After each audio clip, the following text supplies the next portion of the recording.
আসসালামু আলাইকুম সবাইকে। তোমাদের সবাইকে স্বাগতম জানাচ্ছি আমাদের বহুল কাঙ্ক্ষিত আরো একটি ক্লাসে, দ্রাব্যতা এবং দ্রাব্যতার গুণফল ওয়ান শর্ট ক্লাসে। এই একটা মাস্টার ক্লাসের মাধ্যমে দ্রাব্যতা এবং দ্রাব্যতার গুণফল থেকে যা যা আসে আমি সব তোমাদের দেখাই দিব। আগামী কয়েকদিন আমি টানা তোমাদের জন্য রেকর্ড করতেছি। আমাদের যেই পেইড ব্যাচের ফ্রি ভার্সন আছে, যেটা মানে তোমাদের জন্যই একটা পেইড ব্যাচ আছে 800+ এমসিকিউ সলভ কোর্স, ওইটাকে তোমাদের সবাইকে তো ফ্রি এনরোল করাই দিছি, তাই না? 2200+ স্টুডেন্ট ক্লাস করতেছে। সো ঈদের আগে এই কয়দিনে ওদের ক্লাসগুলো সব গুছিয়ে দিব যারা যারা ওটাতে ক্লাস করতেছে। পাশাপাশি তোমরা বিভিন্ন টপিকের উপর যে ওয়ান শটগুলো চেয়েছিলা সেগুলো আমি আপাতত কয়েকদিন দিতে থাকবো টানা। সো চলো আমরা আজকে দ্রাব্যতার উপর একটা বিস্তারিত ক্লাস করি। এইটুকু আমি তোমাকে বলতে পারি, কনফিডেন্টলি বলতে পারি, ক্লাসটা তুমি যদি শুরু থেকে শেষ পর্যন্ত দেখো, তুমি প্রত্যেকটা জিনিস ক্লিয়ারিটির সাথে এখান থেকে বের হবা, প্রত্যেকটা জিনিস উইথ ক্লিয়ারিটি এখান থেকে বের হবা। এবং আমি এইটুকু তোমাকে বলতে পারি যে এই ক্লাসটা করার পরে তুমি তুমি তোমার ফ্রেন্ডকে সাজেশন করবা যে মিল্টন ভাইয়ের এই ক্লাসটা দেখো, তো সব ক্লিয়ার হয়ে যাবে। এইটুকু আমি তোমাকে বলতে পারি। তো এই আশা ব্যক্ত করে, এই আশা নিয়ে তোমাদের সাথে একটা চমৎকার ক্লাস শুরু করতে যাচ্ছি। চলো একসাথে এই জিনিসপত্রগুলো পড়ে ফেলা যাক। সো আমরা এখন যেটা করব, দ্রাব্যতার উপরে এক ক্লাসে সবকিছু শিখতে যে দ্রাব্যতার বেসিকটা আগে শিখবো। দ্রাব্যতা ব্যাপারটা কি? দ্রাব্যতা ব্যাপারটা বোঝার জন্য আমাদের আগে হচ্ছে দ্রবণ শিখতে হবে। কি শিখতে হবে? দ্রাব্যতা ব্যাপারটা বোঝার জন্য আগে হচ্ছে দ্রবণ শিখতে হবে। তো দ্রবণ ব্যাপারটা কি? ধরো তোমাকে আমি বললাম যে তোমার কাছে কয়েকটা পাত্র আছে, হ্যাঁ? ধরো আমি বললাম এই একটা পাত্র, ওকে, এই একটা পাত্র, তিনটা পাত্র নিব, আমরা তিনটা পাত্র নিব জাস্ট দ্রবণ জিনিসটা এবং দ্রাব্যতা জিনিসটা বোঝার জন্য, দ্রাব্যতা জিনিসটা বোঝার জন্য। তো দেখো এই তিনটা পাত্রেই আমাদের দ্রবণ আছে, দ্রবণ আছে। এই পাত্রেও দ্রবণ আছে, এই পাত্রেও দ্রবণ আছে, এই পাত্রেও দ্রবণ আছে, ওকে। এবার একটা জিনিস মাথায় রাখতে হবে, এই দ্রবণ তৈরি হয় দ্রব এবং দ্রাবকের সমন্বয়। কিসের? দ্রব প্লাস দ্রাবক, এইটা সমন্বয়ে তোমার দ্রবণ তৈরি হয়। দ্রব প্লাস দ্রাবক। দ্রব মানে কি বলতো? দ্রব মানে হচ্ছে ওই যে লবণ, আর দ্রাবক মানে হচ্ছে পানি। তো লবণ এবং পানি মিলে আমরা এখানে কি তৈরি করি? দ্রবণ তৈরি করি। মানে দ্রবণের উদাহরণ হিসেবে আমরা লবণ পানির শরবত চিন্তা করতে পারি, যে পানি এবং লবণ দুইটাকে একত্রিত করলে আমরা পাই হচ্ছে দ্রবণ। এবার চিন্তা করো যে এই যে দ্রবণটা আছে, এই দ্রবণের ভিতরে যতটুকু পরিমাণে লবণ ধরে, বা এই জায়গায় একটা নির্দিষ্ট পরিমাণ পানি আছে, এই দ্রবণে নির্দিষ্ট পরিমাণ পানি আছে, এই পানির ভিতরে যতটুকু পরিমাণ লবণ দেয়া সম্ভব, যতটুকু পরিমাণ লবণ দিলে একদম A to Z মিশে যায়, একটাও আর লবণের কণা খুঁজে পাওয়া যায় না, যতটুকু দিলে একদম মিশে যায় ততটুকুই যদি থাকে, তখন এই দ্রবণটাকে বলা হয় সম্পৃক্ত দ্রবণ। সম্পৃক্ত কথাটার মানে হচ্ছে যতটুকু পরিমাণ থাকে ততটুকুই, মানে যতটুকু পরিমাণ থাকতে পারে ততটুকুই দেয়া। ব্যাপারটা এভাবে চিন্তা করো যে তুমি তোমার মাথার উপরে 10 কেজি ওয়েট নিতে পারো। তো তুমি যদি 10 কেজি ওয়েট নিতে পারো, এখন 10 কেজি ওয়েটে যদি তুমি তোমার মাথার উপর নাও, তাহলে তোমার ঘাড়ের বা মাথার কোনো প্রবলেম হবে না। এখন যদি তুমি 10 কেজির থেকে একটুও বেশি নাও, তাহলে তোমার মাথার উপর অতিরিক্ত প্রেসার পড়বে। আর 10 কেজি থেকে একটুও কম নাও, তাহলে তোমার কাছে মনে হবে ওয়েটটা অনেক কম। তো ব্যাপারটা এরকম, এই দ্রবণের ভিতরে যতটুকু পরিমাণ লবণ থাকতে পারে বা দ্রব থাকতে পারে, দ্রব যতটুকু পরিমাণ থাকতে পারে ততটুকুই যদি তুমি এখানে দাও, তখন এই দ্রবণটাকে বলা হয় সম্পৃক্ত দ্রবণ। আচ্ছা, এবার আরেকটা দ্রবণ আছে, এইটাকে বলা হবে হচ্ছে অতিপৃক্ত দ্রবণ। অতিরিক্ত মানে কি? যতটুকু পরিমাণ থাকতে পারে তার থেকে যদি বেশি থাকে, যতটুকু পরিমাণ থাকতে পারে তার থেকে যদি বেশি থাকে, তখন এইটাকে অতিপৃক্ত দ্রবণ বলে। অতিপৃক্ত দ্রবণ, ঠিক আছে? অতিপৃক্ত মানে কি? যতটুকু পরিমাণ থাকতে পারে তার চেয়ে বেশি থাকা। আর যতটুকু পরিমাণ থাকতে পারে তার থেকে যদি কম থাকে, তখন এটাকে বলে হচ্ছে অসম্পৃক্ত দ্রবণ। কি বলে? এটাকে বলে অসম্পৃক্ত দ্রবণ। তাহলে এখানে আমাদের তিনটা কথা গুরুত্বপূর্ণ। প্রথম কথা যেটা, যতটুকু থাকতে পারে ততটুকুই থাকা, যতটুকু থাকতে পারে ততটুকুই থাকা, তাহলে আমরা পাবো হচ্ছে সম্পৃক্ত দ্রবণ। অতিপৃক্ততে কি ঘটবে? যতটুকু থাকতে পারে তার চেয়ে বেশি থাকা। আর অসম্পৃক্ত মানে হচ্ছে যতটুকু থাকতে পারে তার চেয়ে কম থাকা। যতটুকু থাকতে পারে তার চেয়ে কম থাকলে অসম্পৃক্ত, বেশি থাকলে অতিপৃক্ত, আর যতটুকু থাকতে পারে ততটুকুই থাকলে সম্পৃক্ত দ্রবণ। এখন তুমি বলবা ভাই এই যে 3 ধরনের দ্রবণ দেখাইলেন এর সাথে আমাদের দ্রাব্যতার সম্পর্ক কি? দেখো দ্রাব্যতার সম্পর্ক হচ্ছে দ্রাব্যতা তৈরিই হয় সম্পৃক্ত দ্রবণের ক্ষেত্রে। সম্পৃক্ত দ্রবণের ক্ষেত্রে দ্রাব্যতা তৈরি হয়। জিনিসটা মুখস্থ করে ফেলবা, একদম line by line, word by word তোমার নিজের মুখস্থ করে ফেলতে হবে। ওকে, মাঝখানে কারেন্ট চলে গেছে, ব্লিঙ্ক করলো, কারেন্ট চলে গেছে, জাস্ট যে আবার আসলো। তো আমার এখানে ইউপিএস নাই, তো যেহেতু ইউপিএস নাই এজন্য যে আসার কারণে আমার বোর্ড বন্ধ হয়ে গেছে। তো রেকর্ডিং বন্ধ হবে না, বিকজ রেকর্ডিং এর ক্ষেত্রে আমাদের রেকর্ড করা হয় হচ্ছে ল্যাপটপ থেকে এবং ক্যামেরা থেকে, ফলে এই জায়গাতে রেকর্ড বন্ধ হয় না। সো আমি বোর্ডটা আবার অন করি, করে তারপর রেকর্ডটা কন্টিনিউ করি। সো আমরা আবার ব্যাক করে ফেলছি আমাদের ক্লাসে। তো আমি যেটা বলছিলাম যে সবসময় মাথায় রাখবা সম্পৃক্ত দ্রবণের ক্ষেত্রে দ্রাব্যতা নির্ণয় করা হয়, বা দ্রাব্যতা নির্ণয় করা হয় সম্পৃক্ত দ্রবণের ক্ষেত্রে। কেবলমাত্র সম্পৃক্ত দ্রবণে আমরা দ্রাব্যতা নির্ণয় করি, সম্পৃক্ত দ্রবণে। তাহলে ব্যাপার হচ্ছে দ্রাব্যতা ব্যাপারটা কি?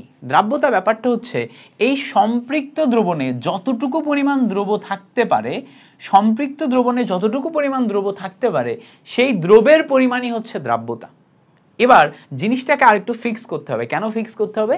কারণ হচ্ছে এই সম্পৃক্ত দ্রবণের ক্ষেত্রে এটা যেহেতু দ্রবণ, আর দ্রবণে আয়তন থাকে, আর এই আয়তনের সাথে তাপমাত্রার সম্পর্ক আছে। সো তুমি যদি তাপমাত্রা বাড়াও তাহলে এই জায়গায় দ্রবণের আয়তনও বেড়ে যাবে। এখন আয়তন যখন বেড়ে যাবে তখন ওই জায়গাতে তোমার দ্রাব্যতার একটা পরিবর্তন চলে আসবে, দ্রাব্যতার পরিবর্তন চলে আসবে। সেই জন্য এক এক তাপমাত্রায় আমরা এক এক ধরনের দ্রাব্যতা পাবো।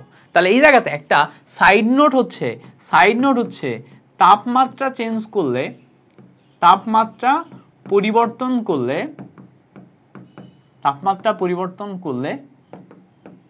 দ্রাব্যতা পরিবর্তন হয়, দ্রাব্যতা পরিবর্তন হয়।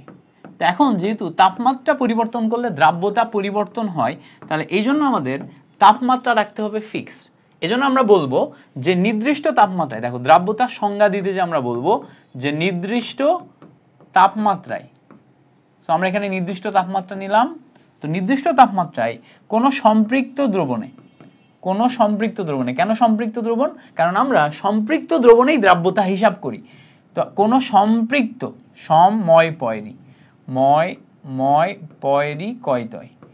সম্পৃক্ত দ্রবণে, এখন সম্পৃক্ত দ্রবণে যত মোল পরিমাণ থাকতে পারে তত মোলই থাকে। তাহলে সম্পৃক্ত দ্রবণে যত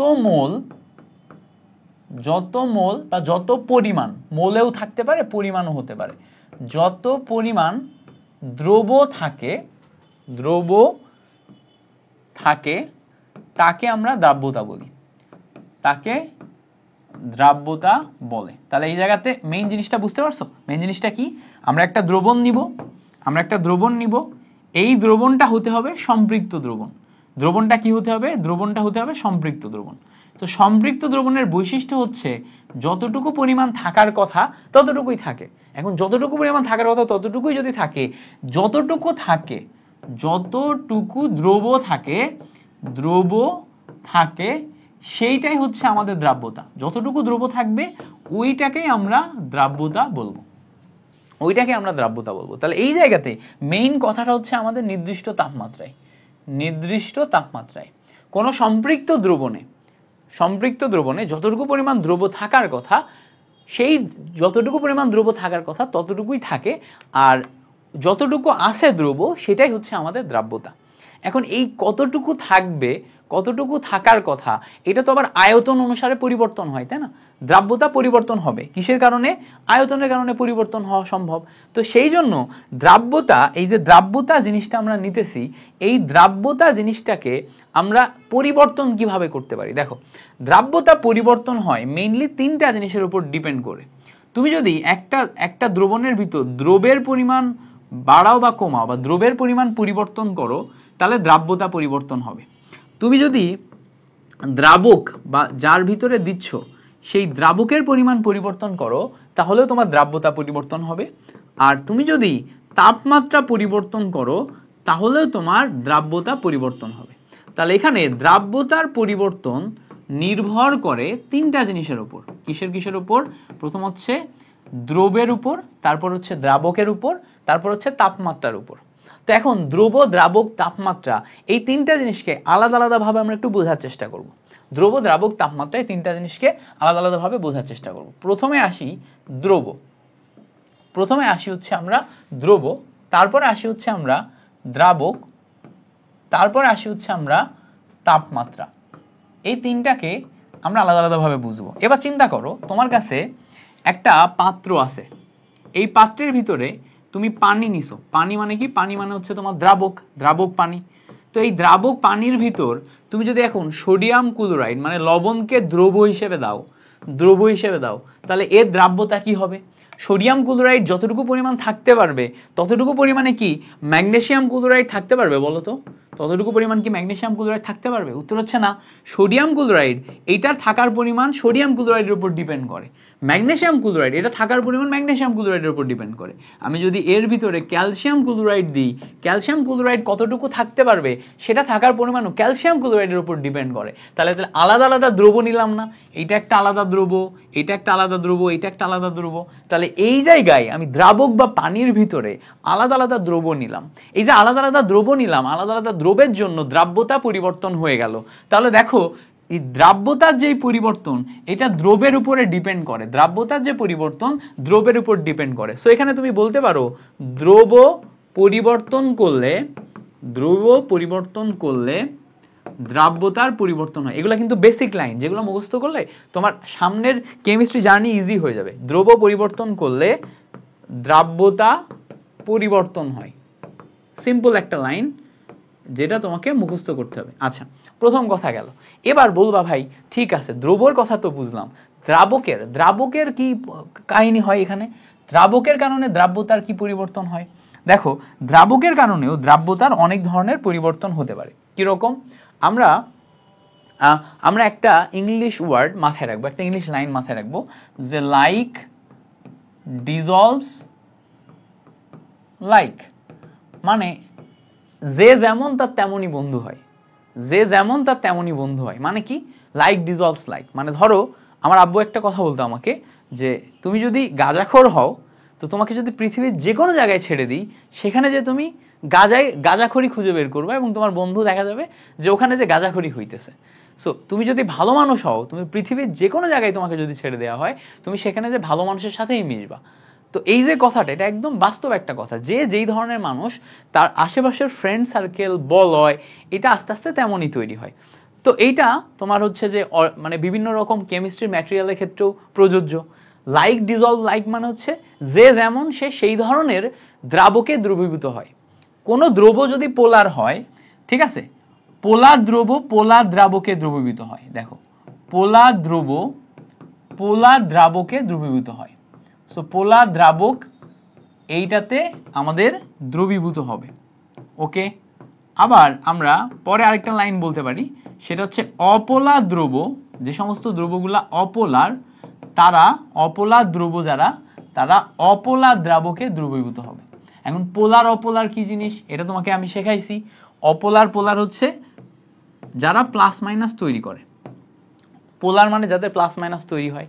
তো প্লাস মাইনাস তৈরি হবে এমন একটা দ্রব, সে একটা অপোলার পোলার দ্রাবক, মানে পানি একটা পোলার দ্রাবক, সেখানেই তোমার দ্রবীভূত হতে পারে। যেমন সোডিয়াম ক্লোরাইড এটা প্লাস মাইনাস হয়, তো এইটা পোলার দ্রাবক মানে পানিতে দ্রবীভূত হতে পারবে। আবার অপোলার একটা দ্রব যেটাতে তোমার হচ্ছে যে প্লাস মাইনাস হবে না, সেইটা তোমার অপোলার দ্রাবকেই দ্রবীভূত হতে পারবে। যেমন ধরো কোনো একটা মিথেন, মিথেন হচ্ছে একটা অপোলার দ্রব সাপোজ ধরে নিলাম। তো এটা তোমার একটা অপোলার দ্রাবক, যেমন CCl4 একটা অপোলার দ্রাবক, এটার ভিতর দ্রবীভূত হতে পারবে।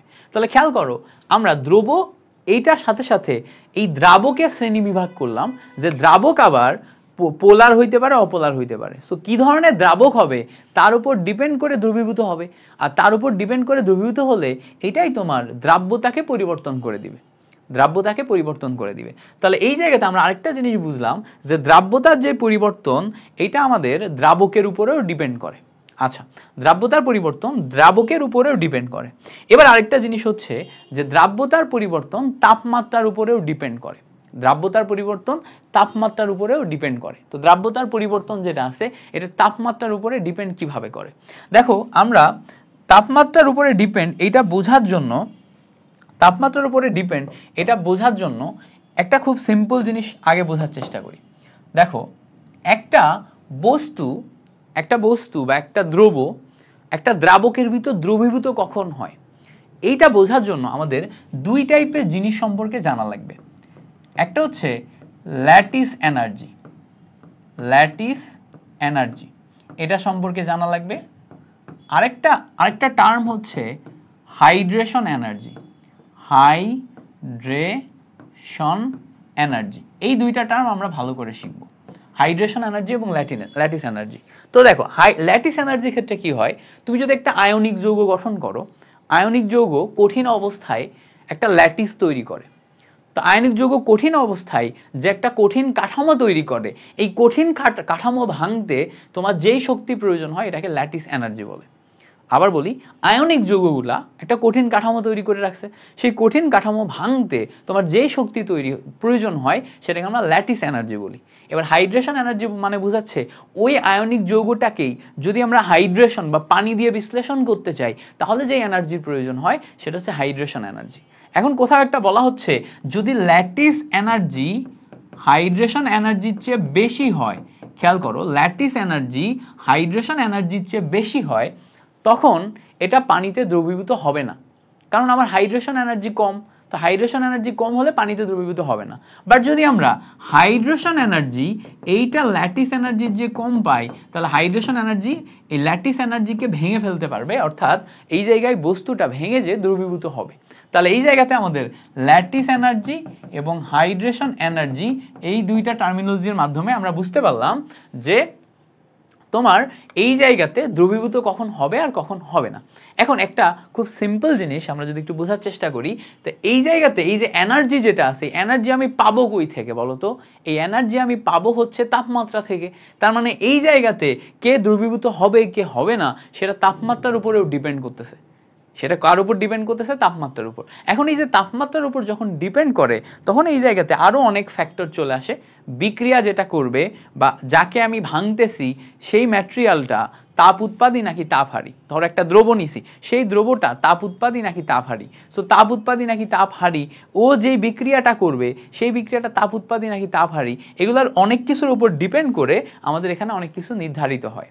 যেমন দেখো, আমরা যদি একটু সিম্পলি বোঝার চেষ্টা করি, যখন কোন একটি বস্তু তাপহারী হয়, তাপহারী এই কথাটার মানে হচ্ছে ডেল এইচ, এইটার মান কি বলতো? ডেল এইচ এর মান পজিটিভ। তাপহারী মানে ডেল এইচ এর মান পজিটিভ। তো কোন একটি তাপহারী বস্তুকে তুমি যদি আরো তাপ দাও, তাপ বাড়াও মানে তাপমাত্রা বাড়াও, তো তাপহারী বস্তুতে তাপমাত্রা বাড়াইলে, তাপমাত্রা যত বাড়াবা, এখানে তুমি অলরেডি তাপহারীর জন্য প্লাস পাইছো, তাপমাত্রা বাড়ানো মানে আরো হিট প্লাস হচ্ছে। তো সবসময় মাথায় রাখবা এই প্লাসে তৈরি হবে হচ্ছে প্লাস, তার মানে হচ্ছে এখানে দ্রাব্যতাও প্লাস হবে। অর্থাৎ কোন একটি তাপহারী বস্তুর যদি তাপমাত্রা বাড়াও তাহলে দ্রাব্যতা বাড়বে। এখন এগুলার কারণ ব্যাখ্যা করা যায়, তোমাকে আমি যদি এখন একাডেমিক ক্লাস করাই, একদম A to Z পড়াই, তাহলে এগুলা কেন হয় কিভাবে হয় প্রত্যেকটা জিনিস ফিল করানো যায়। বাট আমি চাচ্ছি তুমি এই একটা ক্লাসের মাধ্যমে এমসিকিউ ট্রিকগুলো শিখে ফেলো, প্রত্যেকটা টপিক জানো, বোঝার চেষ্টা করো এবং এমসিকিউ ট্রিকগুলো শিখে ফেলো। সো আমি এমসিকিউ ট্রিক আকারে তোমাকে এই জায়গাতে কিন্তু মনে রাখাচ্ছি কি, যদি তুমি একটা তাপহারী বিক্রিয়ার জন্য নাও, তাপহারী বিক্রিয়াতে ডেল এইচ কি? পজিটিভ। এবার দেখো সেখানে তুমি তাপ বাড়াচ্ছ মানে কি? প্লাস। সো তুমি তাপ বাড়াচ্ছ মানে পজিটিভ। এবার পজিটিভ করলে কি হয়? প্লাসে প্লাস কি প্লাস? দ্রাব্যতা প্লাস। কি হলো? দ্রাব্যতা প্লাস। তাহলে এইটা হলো আমরা একটা সিম্পল ট্রিক শিখলাম। এইটা কি? এটা হচ্ছে সিম্পল এমসিকিউ ট্রিক। তাহলে তাপহারী বিক্রিয়ার ক্ষেত্রে তাপমাত্রা বাড়াইলে দ্রাব্যতা বাড়ে, কথাটা মনে থাকবে। কি বললাম? তাপহারী বিক্রিয়ার ক্ষেত্রে তাপমাত্রা বাড়াইলে দ্রাব্যতা বাড়ে। এবার দেখো উল্টা, তাপ উৎপাদী বিক্রিয়া। এখন তুমি জানো তাপ উৎপাদী বিক্রিয়ার ক্ষেত্রে ডেল এইচ এর মান কি? নেগেটিভ। এবার তুমি যদি তাপমাত্রা বাড়াও, তাপমাত্রা কি? তাপ যদি বাড়াও তাহলে কি ঘটবে? দেখো, তাপ যদি বাড়াও তাহলে এখানে তোমার পজিটিভ হবে।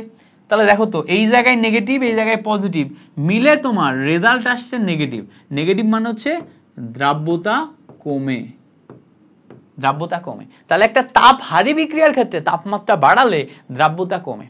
বাট তাপহারী বিক্রিয়ার ক্ষেত্রে তাপমাত্রা তুমি যদি কমাও তাহলে নেগেটিভ মিলে এখানে পজিটিভ হয়, তখন কিন্তু আবার দ্রাব্যতা বাড়ে। উল্টা কেসগুলো তুমি চিন্তা করতে পারবা।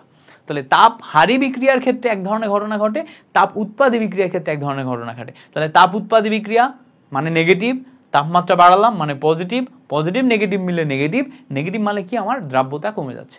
এবার আমি যে কথাগুলো এখানে তোমাকে সুন্দর মতো বুঝালাম যে তাপমাত্রার উপর সম্পর্ক কি, দ্রাবকের উপর সম্পর্ক কি, তারপর হচ্ছে তোমার এই জায়গাতে সিম্পল জিনিস তোমার হচ্ছে তাপমাত্রার উপর সম্পর্ক কি, প্রত্যেকটা পয়েন্ট তুমি এখন বই একা একা পড়লেই বুঝতে পারবা। আমি তোমাকে গ্যারান্টি দিচ্ছি বই তুমি একা একা পড়লেই বুঝতে পারবা, বিকজ প্রত্যেকটা কি টার্ম তোমাকে আমি শিখাই দিছি, প্রত্যেকটা কি টার্ম দ্বারা কি বোঝায় সেটাকে আমি তোমাকে সিম্পলিফাই করার ট্রাই করছি। ওকে, সো চলো এখন আমরা পরের অংশে যাই। এবার আমরা দ্রাব্যতার একক দেখব। তো দ্রাব্যতার অনেক টাইপের একক আছে, অনেক টাইপের একক আছে, তার ভিতরে দ্রাব্যতার কয়েক ধরনের একক নিয়ে আমরা এখন ক্লিয়ারলি আলোচনা করব। দ্রাব্যতার একক, তো কারা কারা আমার দ্রাব্যতার একক আমরা যদি একটু বোঝার চেষ্টা করি, দ্রাব্যতার এককগুলো কারা কারা একটু জাস্ট বোঝার চেষ্টা করবো। হ্যাঁ, ওকে গ্রেট। সো চলো দ্রাব্যতার এককগুলো একটু দেখার চেষ্টা করি। প্রথমে আসে দ্রাব্যতার প্রথম একক যেটা, সেটা হচ্ছে মোল পার লিটার, মানে ঘনমাত্রার যে একক, এটাকে বলা হচ্ছে দ্রাব্যতার একক। এবার আরেকটা একক আছে হচ্ছে গ্রাম পার লিটার। তো মোলের পরিবর্তে যদি আমরা গ্রাম এককে নিই তাহলে সেটাও আমার দ্রাব্যতার একক থাকে, তো মোল থেকে গ্রামে কনভার্ট করা যায়, এটা একটা একক। আরেকটা একক আছে হচ্ছে দেখো গ্রাম পার 100 গ্রাম পানি, 100 গ্রাম পানি, গ্রাম পার 100 গ্রাম পানি। তো গ্রাম পার 100 গ্রাম পানি এবং এই তিনটা এককের আসলে তোমার মানেটা কি বোঝায়, মানেটা আমরা সিম্পলি বোঝার চেষ্টা করব। যখন আমাদের মোল পার লিটার হয় তখন এটা দ্বারা বোঝাচ্ছে 1 লিটার দ্রবণে বা 1 লিটার দ্রাবকে, 1 লিটার দ্রবণে, হ্যাঁ আয়তন নিচে থাকে আয়তন, তো 1 লিটার দ্রবণে 1 মোল দ্রব, 1 মোল দ্রব। সো 1 লিটার দ্রবণে 1 মোল দ্রব একদম সম্পৃক্তভাবে দ্রবীভূত অবস্থায় থাকে। সম্পৃক্ত মানে কি, যতটুকু থাকার কথা ততটুকুই আছে, ওটা মানে সম্পৃক্ত। তাহলে 1 লিটার দ্রবণে 1 মোল দ্রব যদি দ্রবীভূত অবস্থায় থাকে তখন সেটাকে আমরা কি বলছি, যে মোল পার লিটার এককে দ্রাব্যতা। এবার আমরা যদি গ্রাম পার লিটার বলি তাহলে এইটার ব্যাপার হচ্ছে 1 লিটার দ্রবণে, 1 লিটার দ্রবণে যত গ্রাম দ্রব আছে, তো 1 লিটার দ্রবণে যত গ্রাম দ্রব আছে ততটুকু থেকেই একদম সম্পৃক্ত দ্রবণ তৈরি করছে, তাহলে এটাই হচ্ছে তার দ্রাব্যতা। তো 1 লিটার দ্রবণে যত গ্রাম দ্রব সেটা হচ্ছে গ্রাম পার লিটার। আর গ্রাম পার 100 গ্রাম পানি, এইটার মানে কি, গ্রাম পার 100 গ্রাম পানি মানে হচ্ছে 100 গ্রাম পানিতে, এটা সবচেয়ে বেশি ব্যবহার হয়, 100 গ্রাম পানিতে যত, 100 গ্রাম পানিতে যত গ্রাম দ্রব থাকে, যত গ্রাম দ্রব থাকে, এইটা সবচেয়ে বেশি ব্যবহার হয়। এখন আমরা আরেকটু বোঝার চেষ্টা করি। দেখো এই জায়গাতে আমাদের একটা পাত্র আছে, এই পাত্রের ভিতরে 1 লিটার দ্রবণ আছে, 1 লিটার দ্রবণ। সেই 1 লিটার দ্রবণের ভিতর যত গ্রাম দ্রব তুমি দিতে পারো, যত মোল দ্রব তুমি দিতে পারবা, যত মোল দ্রব দিলে সম্পৃক্ত দ্রবণ তৈরি হবে, সেই মোলটাকে বলবো হচ্ছে আমরা দ্রাব্যতা। এই যে মোল যেটা আমরা পাচ্ছি সেটাকে বলবো আমরা হচ্ছে দ্রাব্যতা। তাহলে মোল পার লিটার মানে হচ্ছে এখানে আমরা হয়তো 1 মোল নিতে পাচ্ছি বা এখানে আমরা যত মোল এভাবেও বলতে পাচ্ছি, ঠিক আছে। আচ্ছা, এবার 1 লিটার তুমি আবারও দ্রবণ নিছো, এখানে একটা 1 লিটার দ্রবণে তুমি গ্রাম এককে, গ্রাম এককে যতটুকু পরিমাণ দিলে সম্পৃক্ত দ্রবণ তৈরি হবে ততটুকুকে বলছি আমরা এটার দ্রাব্যতা। তাহলে দ্রাব্যতার আরেকটা ইউনিট হচ্ছে কি আমাদের গ্রাম পার লিটার। এবার দেখো দ্রাব্যতার লাস্ট ইউনিট হচ্ছে গ্রাম পার 100 গ্রাম পানি। তার মানে আমি এখানে আবারও একটা পাত্র নিব, খেয়াল করো আবার একটা পাত্র নিব, এই পাত্রের ভিতরে আমি জাস্ট কিচ্ছু না 100 গ্রাম পানি নিব, 100 গ্রাম পানি নিব, এই 100 গ্রাম পানির ভিতর যত গ্রাম দ্রব থাকতে পারবে সেটাকে আমি বলতেছি এখানকার দ্রাব্যতা। তাহলে দ্রাব্যতার এই তিনটা ইউনিট সম্পর্কে আমার ক্লিয়ারিটি আসলো কিনা, এই তিনটা ইউনিট সম্পর্কে আমার ক্লিয়ারিটি আসতে হবে। এবার বলবা ভাই এই তিনটা ইউনিট সম্পর্কে ক্লিয়ারিটি আমার কেন দরকার, খুবই গুরুত্বপূর্ণ একটা জিনিস শেখার জন্য দরকার। তোমাকে আমি বললাম যে দ্রাব্যতা, দ্রাব্যতা তোমার হচ্ছে যে 100 গ্রাম পার 100 গ্রাম পার 100 গ্রাম পানি, 100 গ্রাম পানি। তাহলে এখন এই দেখো দ্রাব্যতা 100 গ্রাম পার 100 গ্রাম পানি, 100 গ্রাম পার 100 গ্রাম পানি। এবার বলছে প্রতি লিটারে দ্রবের পরিমাণ কত, দ্রবের পরিমাণ কত, এইগুলা খুব আসে এমসিকিউতে, খুব আসে এমসিকিউতে। দেখো এমসিকিউ এর ট্রিকটা দেখো, এই জিনিসটার আন্ডারস্ট্যান্ডিংই তোমার এমসিকিউ এর ট্রিক, এই জিনিসটার আন্ডারস্ট্যান্ডিংই তোমার কি এমসিকিউ এর ট্রিক। তাহলে আন্ডারস্ট্যান্ডিং বলতে কি বোঝাচ্ছে, দেখো এই জায়গাতে 100 গ্রাম পানি বলছে না, 100 গ্রাম পানি, খেয়াল করো 100 গ্রাম পানি, এই 100 গ্রাম পানিতে তোমার দ্রব আছে কত বলো তো, দ্রব আছে হচ্ছে 100 গ্রাম, 100 গ্রাম। তো 100 গ্রাম পানিতে দ্রব আছে হচ্ছে তোমার 100 গ্রাম। এবার চিন্তা করো এই 100 গ্রাম পানির ক্ষেত্রে আমরা জানি m equals to rho V, m equals to কি রো ভি। এখন যদি আপেক্ষিক গুরুত্ব যদি 1 হয় তাহলে m ইকুয়ালস টু কি হয় বলো তো v। তার মানে এই 100 গ্রাম পানির যেই ভর এটাই হচ্ছে 100 গ্রাম পানির আয়তন, মানে যেটা ভর সেটাই আয়তন, 100 ml পানি হয়ে যাচ্ছে। তাহলে এখানে দেখো 100 গ্রামের পরিবর্তে আমি 100 ml পানিতে দ্রব আছে 100 গ্রাম এটা বলতে পারছি। এবার আমাদের বলছে প্রতি লিটারে দ্রবের পরিমাণ কত, বলছে কি প্রতি লিটারে দ্রবের পরিমাণ কত। তাহলে 1 লিটারে যদি বের করতে চাই তাহলে 1000 ml এ দ্রবের পরিমাণ কত সেটা বের করতে হবে। তাহলে 1000 ml বের করতে গেলে আগে 1 ml তারপর 1000 ml, 1 ml নিলে আমি 100, নিচে আমার 1, তোমার হচ্ছে যে 101 দিয়ে করলে 100 দিয়ে ভাগ হবে ইনটু 1000 ml, তাহলে উপরে যে 1000 দিয়ে গুণ হবে, তাহলে এটা কেটে যায়, কেটে যে 1000 গ্রাম হয়, কি হয় 1000 গ্রাম হয়। তার মানে প্রতি লিটারে আমার 1000 গ্রাম থাকে। এবার তুমি সিম্পল এই ক্যালকুলেশনটাই এখানে হচ্ছে 100 এর পরিবর্তে 10 নিয়ে করো, তাহলে দেখবা যে তোমার ভ্যালুটা চেঞ্জ হয়ে যাবে। 100 এর পরিবর্তে 10 নিয়ে করো, দেখবা ভ্যালু চেঞ্জ হয়ে যাবে। আচ্ছা আজান দিচ্ছে, আজানের শেষে আমরা আবার ক্লাসটা কন্টিনিউ করব।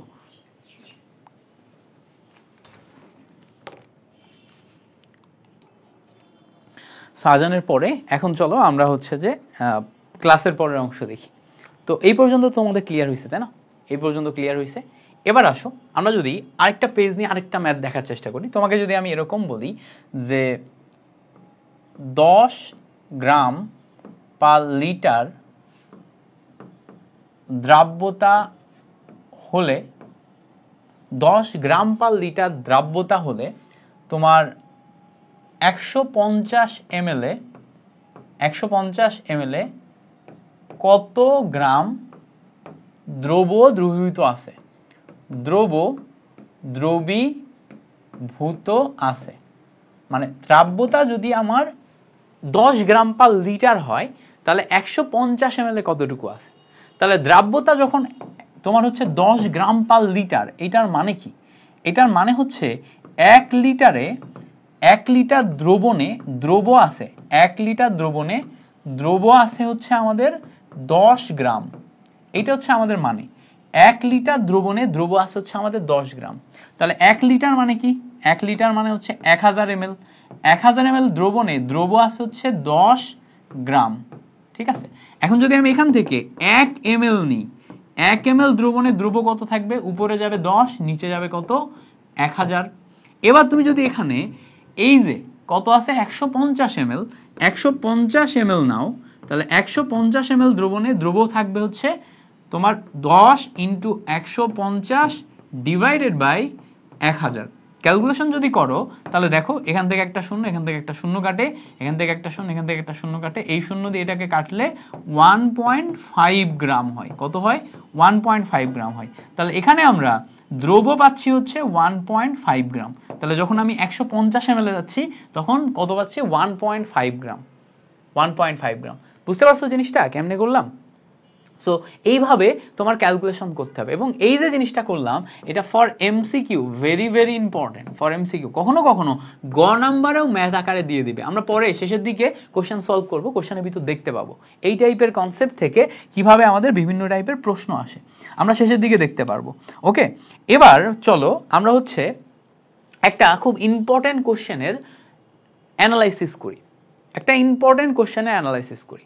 তোমাকে বলবে যে গ্লুবার সল্ট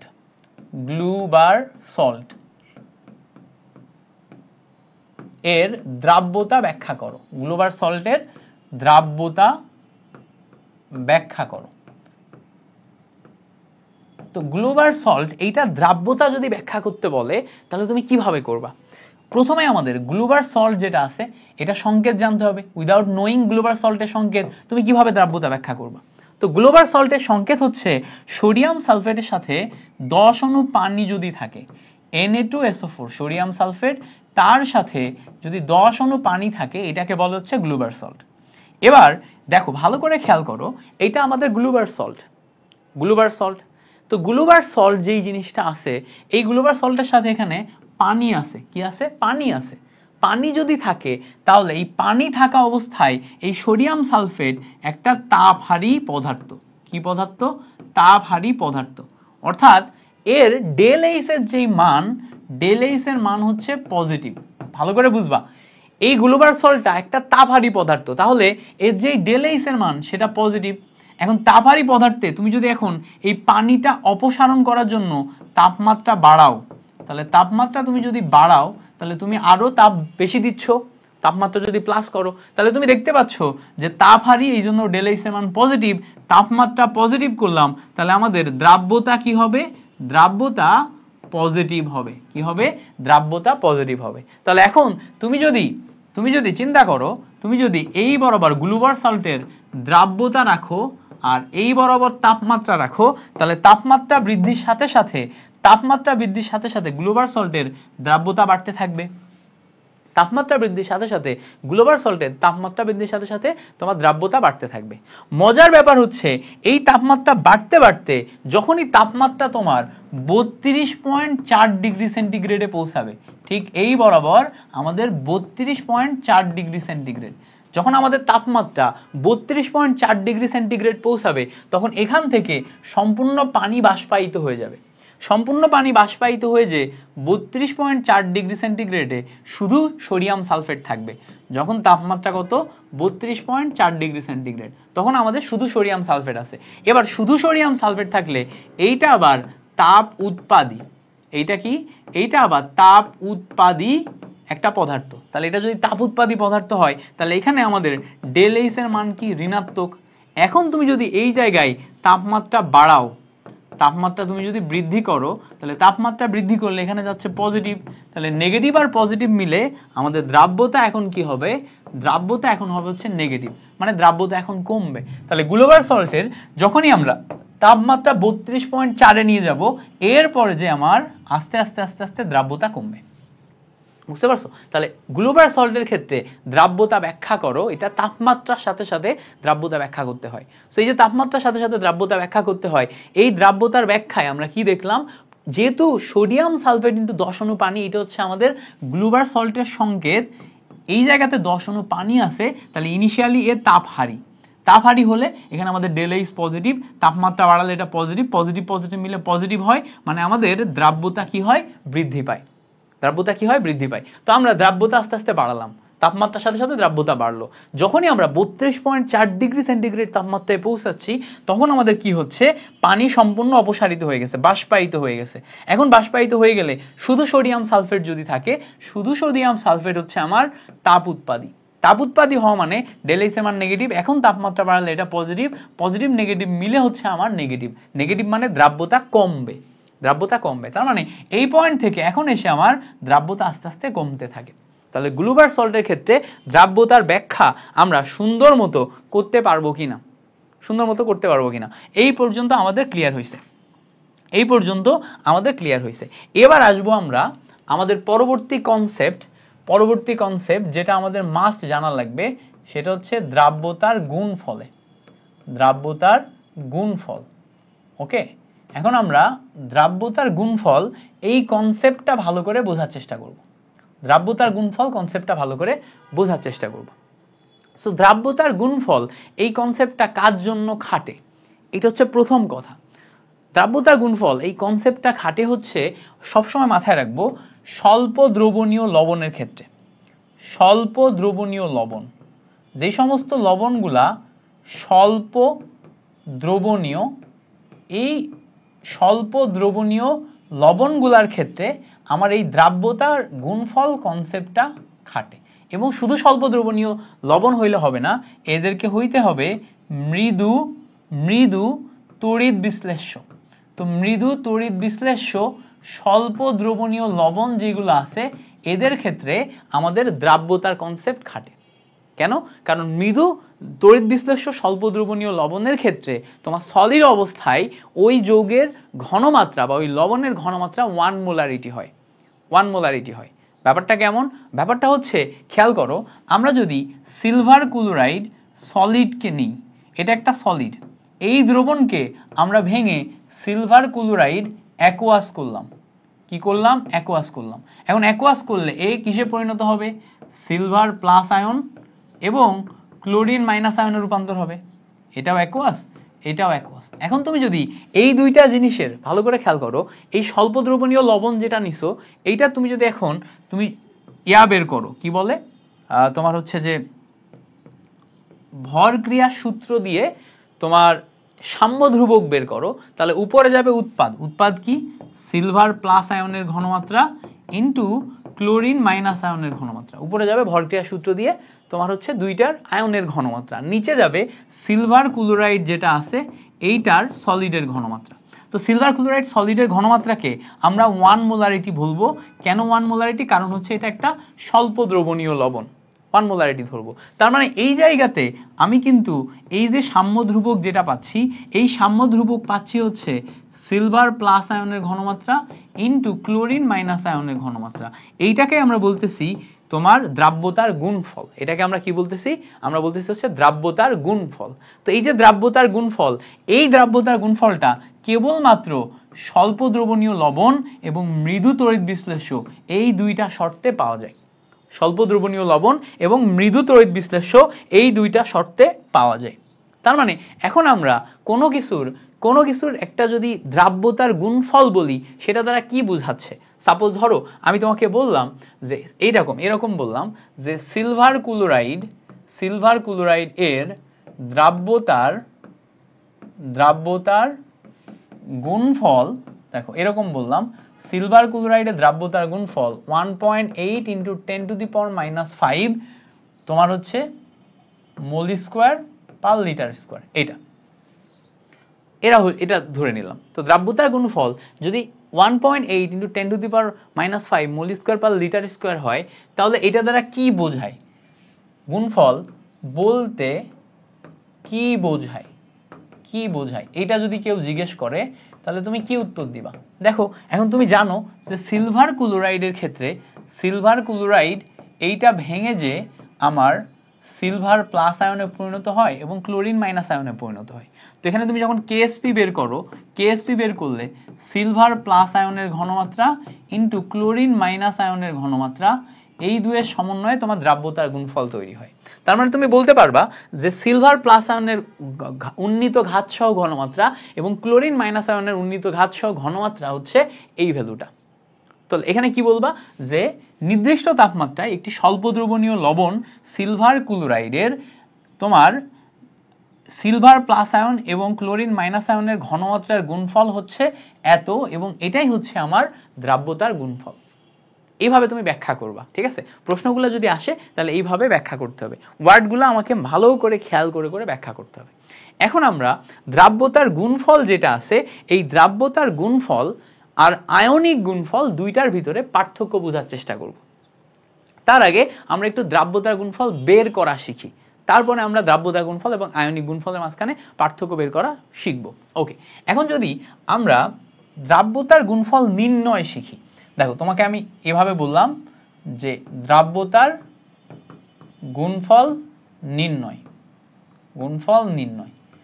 তো দ্রাব্যতার গুণফল নির্ণয় বলতে বোঝাচ্ছে যে বিভিন্ন টাইপের যৌগের ক্ষেত্রে দ্রাব্যতার গুণফল বের করা।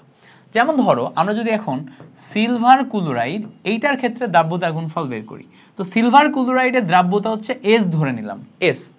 এখন সিলভার ক্লোরাইডের দ্রাব্যতা যদি S হয়, এই সিলভার ক্লোরাইডকে ভাঙলে সিলভার প্লাস এবং ক্লোরিন মাইনাস আয়নে রূপান্তর হয়। তো সিলভার ক্লোরাইডকে ভাঙলে এইটার দ্রাব্যতাও S হয়, এইটার দ্রাব্যতাও S হয়। তো সিলভার ক্লোরাইডকে ভাঙলে এটার দুইটা দ্রাব্যতা যদি S হয়, তখন আমরা দ্রাব্যতার গুণফল KSP ইকুয়ালস টু কি পাই? সিলভার প্লাস আয়নের ঘনমাত্রা ইনটু ক্লোরিন মাইনাস আয়নের ঘনমাত্রা। তাহলে দুইটারই ঘনমাত্রা S আসতেছে, তাহলে S ইনটু S, এখান থেকে আমরা দ্রাব্যতার গুণফল পাই হচ্ছে AC স্কোয়ার। বেসিক্যালি আমাদের দ্রাব্যতার গুণফল এবং আয়নিক গুণফল এদের কোনো একক নাই, কথাটা মাথায় রাখবো, দ্রাব্যতার গুণফল এবং আয়নিক গুণফলে কোনো একক নাই, কিন্তু শেষ পর্যন্ত আমরা কোন এককে বের করতেছি তার উপর ডিপেন্ড করে এককের পরিবর্তন হয়। যেমন ধরো আমরা এই দ্রাব্যতার একক যদি মোল পার লিটার এইটাতে বের করি, দ্রাব্যতার 3টা একক দেখছিলাম না, মোল পার লিটার, গ্রাম পার লিটার, আরেকটা হচ্ছে গ্রাম পার 100 গ্রাম পানি, যদি এইটাতে বের করি তাহলে শেষে যেহেতু আমার এখানে স্কোয়ার আছে তাহলে এই জায়গাতেও আমার স্কোয়ার দেওয়া লাগবে, তাহলে হচ্ছে মোল স্কোয়ার পার লিটার স্কোয়ার এটা আসবে হচ্ছে আমার দ্রাব্যতার গুণফল। বুঝতে পারছো? এবার দেখো দ্রাব্যতার গুণফল নির্ণয়ের জন্য আমি যদি তোমাকে বলি ক্যালসিয়াম ক্লোরাইড এটা দ্রাব্যতার গুণফল বের করো, তুমি বলবা খুব সিম্পল, এখানে ক্যালসিয়াম 2+ আয়নে পরিণত হয় এবং 2টা ক্লোরিন মাইনাস আয়ন একসাথে জুড়ে যায়। তাহলে এখন যদি এইটা দ্রাব্যতা S হয়, আমাদের যদি প্রশ্নে বলে দেয়া থাকে দ্রাব্যতা S, তাহলে এইটা কত হবে? এটা S হবে, আর এটা কত হবে? এটা হবে 2S, এটা হবে 2S।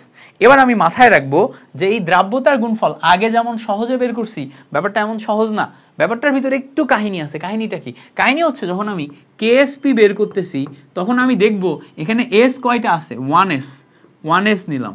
1S এই সামনে যে সংখ্যাটা থাকবে 1 পাওয়ারে যাবে 1, সামনে যে সংখ্যাটা থাকবে সেটা যাবে কোথায়? পাওয়ারে। পরে কোথায় আছে? 2S আছে, 2S নিব, 2S এর সামনে যে সংখ্যাটা থাকবে এটা যাবে পাওয়ারে। এইটাকে বলে উন্নীত ঘাত সহ ঘনমাত্রা। কথাটা ভালো করে মাথায় রাখবা, এটাকে কি বলে? উন্নীত ঘাত সহ ঘনমাত্রা। এর মানে হচ্ছে তোমার যেই ঘাতগুলো আছে এই ঘাতগুলাকে পাওয়ারে নিয়ে যাও, মানে ঘাতগুলাকে কি বলতেছি, মোল সংখ্যা যেগুলো আছে মোল সংখ্যাগুলাকে পাওয়ারে নিয়ে যাও। এর মানে হচ্ছে মোল সংখ্যা যেগুলো আছে মোল সংখ্যাগুলাকে কোথায় নিয়ে যাও? পাওয়ারে নিয়ে যাও। উন্নীত ঘাত সহ ঘনমাত্রা মানে হচ্ছে মোল সংখ্যা যেগুলো আছে এগুলাকে পাওয়ারে নিয়ে যাও। তো এইটা হচ্ছে আমাদের উন্নীত ঘাত সহ ঘনমাত্রা। ওকে, তাহলে এই পর্যন্ত যদি বুঝি তাহলে এখানে আমাদের আসবে S আর এখানে আসবে হচ্ছে 4S স্কোয়ার। তাহলে সব মিলাই ক্যালকুলেশন করলে 4S কিউব। এই 4S কিউবটা কি? এই 4S কিউবটাই হচ্ছে সিলভার ক্লোরাইডের দ্রাব্যতার গুণফল। 4S কিউবটা কি? 4S কিউব হচ্ছে আমাদের সিলভার ক্লোরাইডের দ্রাব্যতার গুণফল। ওকে, এই পর্যন্ত ক্লিয়ার হয়েছে? আচ্ছা, এই পর্যন্ত যদি আমাদের ক্লিয়ার হয়, এবার আসো আমরা আরেকটু হচ্ছে দ্রাব্যতার গুণফল বের করার আরেকটু জটিল টাইপ কিছু দেখি। যেমন ধরো আমরা যদি বলি অ্যালুমিনিয়াম সালফেট Al2SO4 এর দ্রাব্যতার গুণফল বের করো, তাহলে এই যৌগের দ্রাব্যতার গুণফল বের করতে গেলে প্রথমে অ্যালুমিনিয়াম সালফেটকে ভাঙতে হবে। Al2SO4 এইটাকে ভাঙলে খেয়াল করো অ্যালুমিনিয়ামের জারণ সংখ্যা কত? আমরা জানি অ্যালুমিনিয়ামের পাওয়ার থাকে 3, এই 3ই দেখো এর কাছে আসছে, তো অ্যালুমিনিয়ামের পাওয়ার 3। এখন অ্যালুমিনিয়াম কয়টা আছে? নিচে যে সংখ্যাটা থাকে সেই কয়টা অ্যালুমিনিয়াম আছে? অ্যালুমিনিয়াম আছে 2টা। আচ্ছা, এবার ভালো করে খেয়াল করো সালফেটের পাওয়ার কত? 2 জানি না আমরা, সালফেট 2 মাইনাস হয়, এই 2 দেখো এখানে গেছে, তাহলে আগে আমরা সালফেট 2 মাইনাস লিখে নিলাম। সালফেট আছে কয়টা? 3টা, এই বাইরে ব্র্যাকেটের বাইরে 3 দেওয়া মানে 3টা আছে, তো এখানে আমরা 3 দিয়ে নিলাম। এখন আমরা যদি অ্যালুমিনিয়াম সালফেটের দ্রাব্যতাকে S পাই, তার মানে অ্যালুমিনিয়ামের দ্রাব্যতা 2S আর সালফেটের দ্রাব্যতা কত? 3S। মাথায় রাখবা, অ্যালুমিনিয়ামের দ্রাব্যতাকে যদি S পাই, এই অ্যালুমিনিয়াম সালফেটের দ্রাব্যতাকে যদি S পাই, তাহলে অ্যালুমিনিয়ামের দ্রাব্যতা, আবার গেল কারেন্ট, মাথা খারাপ পুরা।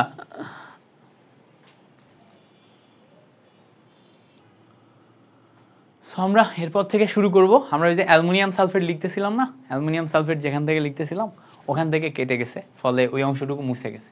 আমরা আরেকবার একটু দেখি। আমাদের এখানে এখন যেটা লাগবে সেটা হচ্ছে অ্যালুমিনিয়াম সালফেটেরটা বোঝা লাগবে। অ্যালুমিনিয়াম সালফেটেরটা খুবই আসে। তো অ্যালুমিনিয়াম সালফেটের ক্ষেত্রে যেটা হয়, অ্যালুমিনিয়াম সালফেটের ক্ষেত্রে কি হয় বলো? আমাদের Al2SO4 থাকে, তো এখানে অ্যালুমিনিয়াম থাকে হচ্ছে 2টা, তো 2টা অ্যালুমিনিয়াম নিলা, আর সালফেট থাকে হচ্ছে 3টা, SO4 3টা নিলা, তো অ্যালুমিনিয়াম হচ্ছে 3+, এইটা দেখে বোঝা যায়, আর সালফেট হচ্ছে 2-, এটা দেখে বোঝা যায়। ওকে, তাহলে এখন অ্যালুমিনিয়াম সালফেটের দ্রাব্যতা যদি S হয়, অ্যালুমিনিয়াম 3+ যেটা, এটা দ্রাব্যতা হচ্ছে 2S, এইটা দ্রাব্যতা হবে হচ্ছে আমাদের 3S। তাহলে এখন তুমি যদি দ্রাব্যতার গুণফল KSP বের করতে চাও, তাহলে KSP কত পাবা বলো? KSP বের করতে চাইলে এই যে 2S টু দি পাওয়ার 2 লেখা যায়, আর এখানে 3S আছে না, 3S টু দি পাওয়ার 3 লেখা যায়। কারণ কি? সামনে যে মূল সংখ্যা থাকবে সেটা পাওয়ারে যাবে, তো সামনে মূল সংখ্যা পাওয়ারে গেলে দেখো এখানে 4s স্কোয়ার পাওয়া যায়, আর এখানে দেখো 27s কিউব পাওয়া যায়। তো ক্যালকুলেশন করলে 4 এবং 27 মিলে হচ্ছে 108 পাচ্ছি, s টু দি পাওয়ার 5 পাচ্ছি। বুঝতে পারছো? এই 108 s টু দি পাওয়ার 5 এটাই হচ্ছে আমাদের দ্রাব্যতার গুণফল বের করার সিস্টেম। এখন এইটা বের করার শর্টকাট আছে, এটা বের করার কি শর্টকাট আছে, এটা হচ্ছে এমসিকিউ ট্রিক। এমসিকিউ সলভ করার জন্য তুমি কি করবা, এই ট্রিক ব্যবহার করবা, এমসিকিউ ট্রিক। দেখো ব্যাপারটা কি, ধরো তোমার এই অ্যালুমিনিয়ামের এখানে AlX দেয়া আছে আর SO4Y দেয়া আছে, AlX দেয়া আছে আর SO4Y দেয়া আছে। তো মাথায় রাখতে হবে এই নিচে যেই সংখ্যাটা দেয়া থাকবে এতগুলাই তৈরি হবে, নিচে যে সংখ্যাটা দেয়া থাকবে এতগুলাই তৈরি হবে। তার মানে অ্যালুমিনিয়াম তৈরি হবে কয়টা? অ্যালুমিনিয়াম তৈরি হবে হচ্ছে, খেয়াল করো, অ্যালুমিনিয়াম তৈরি হবে হচ্ছে যে অ্যালুমিনিয়াম কয়টা তৈরি হয়েছে দেখো, x সংখ্যক, আচ্ছা 3 কেন লিখতেছি, x সংখ্যক এখানে আমাদের অ্যালুমিনিয়াম 3+ তৈরি হয়েছে, আর এখানে y সংখ্যক আমাদের SO4 2- তৈরি হয়েছে। তার মানে যখন আমরা দ্রাব্যতা বের করব, দ্রাব্যতা এটা যদি s হয়, এখানে আসবে হচ্ছে xs আর এখানে আসবে হচ্ছে ys। তাহলে এখন তুমি KSP বের করতে পারবা কিভাবে? KSP বের করতে পারবা খুব সিম্পল, কিভাবে? এই xs এই টোটালটার পাওয়ার যাবে আবার একটা x, এই ys টোটালটার পাওয়ার যাবে আবার একটা y। তাহলে এখানে ক্যালকুলেশন করলে দেখো x to the power x, s to the power x, y to the power y, s to the power y। একসাথে যদি করো এইটা আর এইটাকে একসাথে করো, x to the power x, y to the power y, s to the power x plus y, s to the power x plus y। এই যে জিনিসটা পাচ্ছ, বুঝতে পারছো? তাহলে দেখো এই জায়গাতে যখন আমরা KSP বের করতেছি, খেয়াল করো এই জায়গাতে যখন আমরা KSP বের করতেছি, KSP বের করার জন্য খুব সিম্পল, এই জায়গায় যে নিচে x পাচ্ছি না, সরাসরি আমরা এক লাইনে এমসিকিউ ট্রিকের জন্য সরাসরি এখান থেকে বের করতে পারবো x to the power x, y to the power y আর s to the power x plus y, এভাবে বের করতে পারবো। এখন বলবা ভাই জিনিসটা আরেকটু সুন্দর করে ব্যাখ্যা করেন, শর্টকাটটা যেটা দেখাইলেন এটাই একটা উদাহরণ হিসেবে দেখান। দেখো এইটাতেই তুমি সরাসরি ম্যাথটা সলভ করতে পারবা। এখানে দেখো নিচে পাওয়ার 2 আছে, নিচে পাওয়ার 3 আছে, তার মানে KSP যখন তুমি বের করবা, KSP equals to 2 two the power 2, 3 two the power 3, s to the power 2 plus 3, এটা ক্যালকুলেশন করতে পারবা। তাহলে 4 আর 27 মিলে ক্যালকুলেশন করলে 108 s টু দি পাওয়ার 5 এটা পাচ্ছ, বুঝতে পারছো একবারে। ওকে, এবার ধরো অন্য কোনো একটা ক্যালকুলেশন, অন্য বিখ্যাত কোনো ক্যালকুলেশন যেটা আমাদের খুব আসবে, এরকম কোনো ক্যালকুলেশন যদি দেখাই, ধরো বিখ্যাত একটা ক্যালকুলেশন দেখাবো, যে ক্যালকুলেশন আমাদের অনেক আসবে, হ্যাঁ, এরকম বিখ্যাত কোনো ক্যালকুলেশন যদি পাই সেটা দেখাবো। ওকে, এখানে স্লাইড তো নিছি, বাট এই স্লাইডে আমাদের ম্যাথ ছিল, সেই ম্যাথগুলা কই? স্লাইডে যে আমি অনেক ম্যাথ অ্যাড করছিলাম, স্লাইডে আমি তোমাদের করাবো বলে কিছু ম্যাথ অ্যাড করছিলাম। সো যাই হোক, ম্যাথগুলা স্লাইডে দেখতেছি না, স্লাইড থেকে উধাও হয়ে গেছে। সো এনিওয়ে, আমরা কিছু ম্যাথ আমি তোমাকে এমনিতে তুলেই করাই দিব। তো দেখো পরের স্লাইডে আমরা সাপোজ ধরো এখন এই জায়গাতে চিন্তা করলাম যে অ্যালুমিনিয়াম হাইড্রোক্সাইড এই যৌগের জন্য তুমি KSP বের করবা এক লাইনে, MCQ trick for MCQ, only MCQ জন্য ইউজ করবা, খাতায় ইউজ করবা না।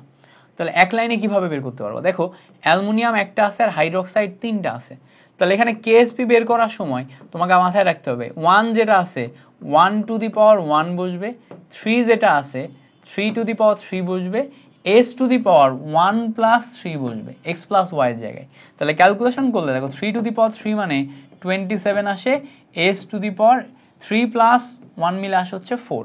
এই হচ্ছে আমাদের আনসার, বুঝতে পারছো? এটা হচ্ছে অ্যালুমিনিয়াম হাইড্রোক্সাইডের ক্ষেত্রে। যেমন ধরো আমরা যদি শর্টকাট এমসিকিউ ক্যালসিয়াম ফ্লুরাইড এটা বের করতে চাই, এটার জন্য আমরা এক লাইনে বের করতে পারবো না। এখানে আমাদের ক্যালসিয়াম আছে একটা, তাহলে 1 টু দি পাওয়ার 1, ফ্লুরাইড আছে 2টা, 2 two the power 2, s to the power 1 plus 2, তাহলে ক্যালকুলেশন করলে 4s কিউব এটা পাওয়া যায়। ক্যালকুলেশন করলে কি পাওয়া যায়? 4s cube. ওকে, এই পর্যন্ত ক্লিয়ার? এটা হচ্ছে এমসিকিউ ট্রিক।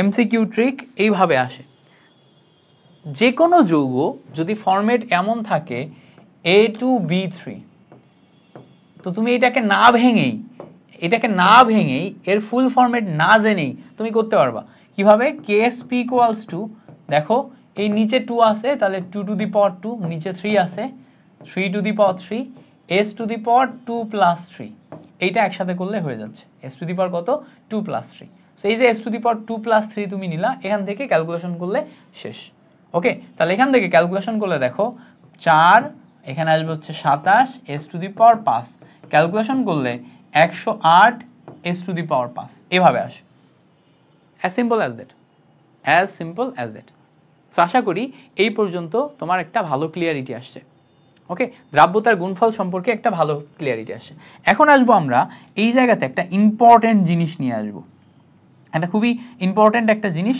যেটা আমরা শেখার চেষ্টা করব সেটা হচ্ছে দ্রাব্যতার গুণফল এবং আয়নিক গুণফল দুইটার ভিতর পার্থক্য কি দ্রাব্যতার গুণফল এবং আয়নিক গুণফল দুইটার ভিতরে পার্থক্য কি তো খেয়াল করো আমরা একটু দ্রাব্যতার গুণফল এবং আয়নিক গুণফল এই দুইটার ভিতরে পার্থক্য বোঝার চেষ্টা করি দ্রাব্যতার গুণফলকে KSP দিয়ে প্রকাশ করে আর আয়নিক গুণফলকে KIP দিয়ে প্রকাশ করে একটা হচ্ছে আয়নিক প্রোডাক্ট আর একটা হচ্ছে দ্রাব্যতার প্রোডাক্ট তো খেয়াল করো দ্রাব্যতার গুণফল এটা আমি ওই শুরুতে বলছি যে দ্রাব্যতার গুণফল বের করা হয় সম্পৃক্ত দ্রবণের ক্ষেত্রে সম্পৃক্ত দ্রবণের ক্ষেত্রে দ্রাব্যতার গুণফল বের করা হয় KSP বের করা হয় সম্পৃক্ত দ্রবণে KSP বের করা হয় মাস্ট মনে রাখতে হবে সম্পৃক্ত দ্রবণ ছাড়া মানে যতটুকু পরিমাণ থাকার কথা ততটুকুই থাকলে সেটা সম্পৃক্ত দ্রবণ এই দ্রবণ ছাড়া তুমি KSP বের করতে পারবে না আর আয়নিক গুণফল যে কোনো দ্রবণে বের করা হয় যে কোনো দ্রবণে তো যে কোনো দ্রবণে মানে কি নাম্বার 1 সে সম্পৃক্ত হতে পারে নাম্বার 1 সে সম্পৃক্ত হতে পারে সে অসম্পৃক্ত হতে পারে ঠিক আছে সে অসম্পৃক্ত হতে পারে অসম্পৃক্ত আচ্ছা এটা অসম্পৃক্ত বানান ভুল লিখছি এখানে মাঝখানে একটা দ্বন্দ্বস্ব ঢুকাই দিলাম সে অসম্পৃক্ত হতে পারে এবার সম্পৃক্ত অসম্পৃক্ত ছাড়াও সে অতিপৃক্ত হতে পারে তাই না অতিপৃক্ত হতে পারে বা অন্য কোনো কন্ডিশনেও থাকতে পারে তো সম্পৃক্ত অসম্পৃক্ত অতিপৃক্ত যে কোনো কন্ডিশনে থাকতে পারে ওকে এবার দ্রাব্যতার গুণফল এই জায়গায় KSP আর KIP এর এই দুইটা পার্থক্য ছাড়াও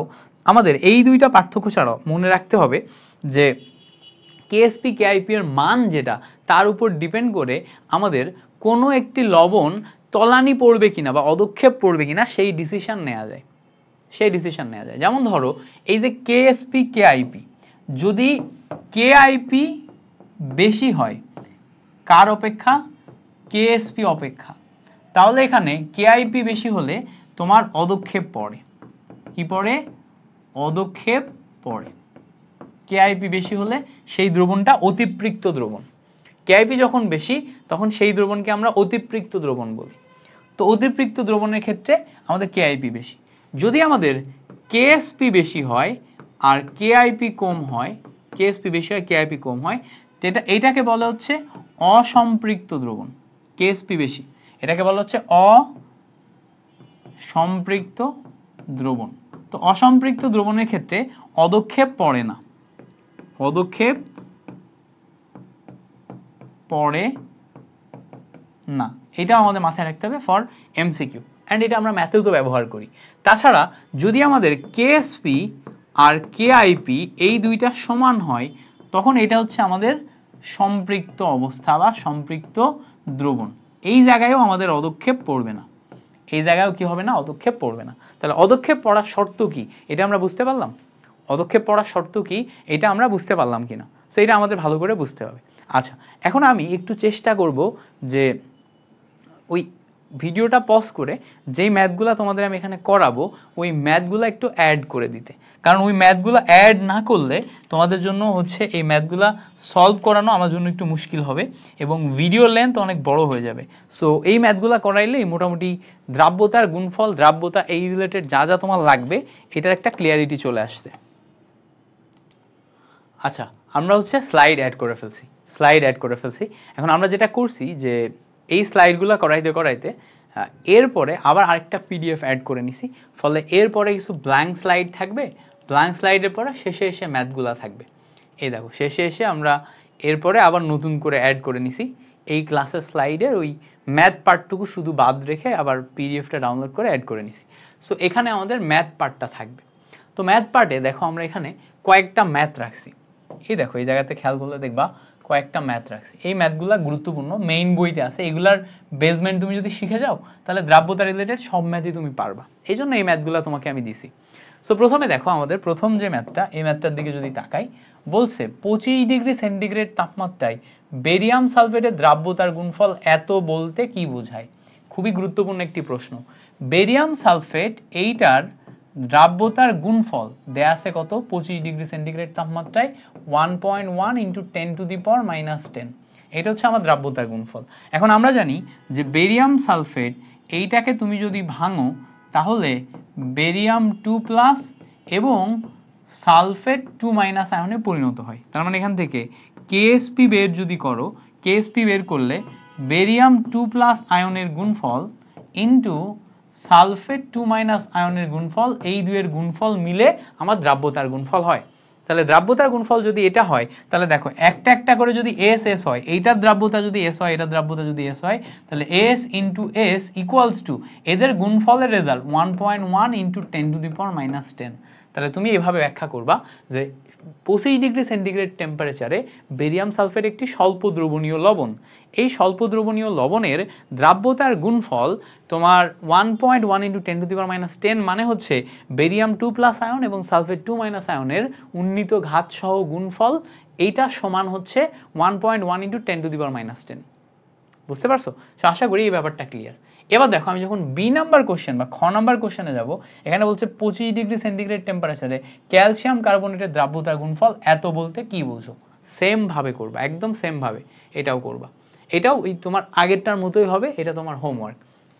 পরে আমি গ নাম্বারটা আবার করা দিই। 25 ডিগ্রি সেন্টিগ্রেড তাপমাত্রায় এম হাইড্রোক্সাইড বা এটা ম্যাগনেসিয়াম হাইড্রোক্সাইড ধরে নাও, এইটা দ্রাব্যতার গুণফল এত বলতে কি বোঝায়?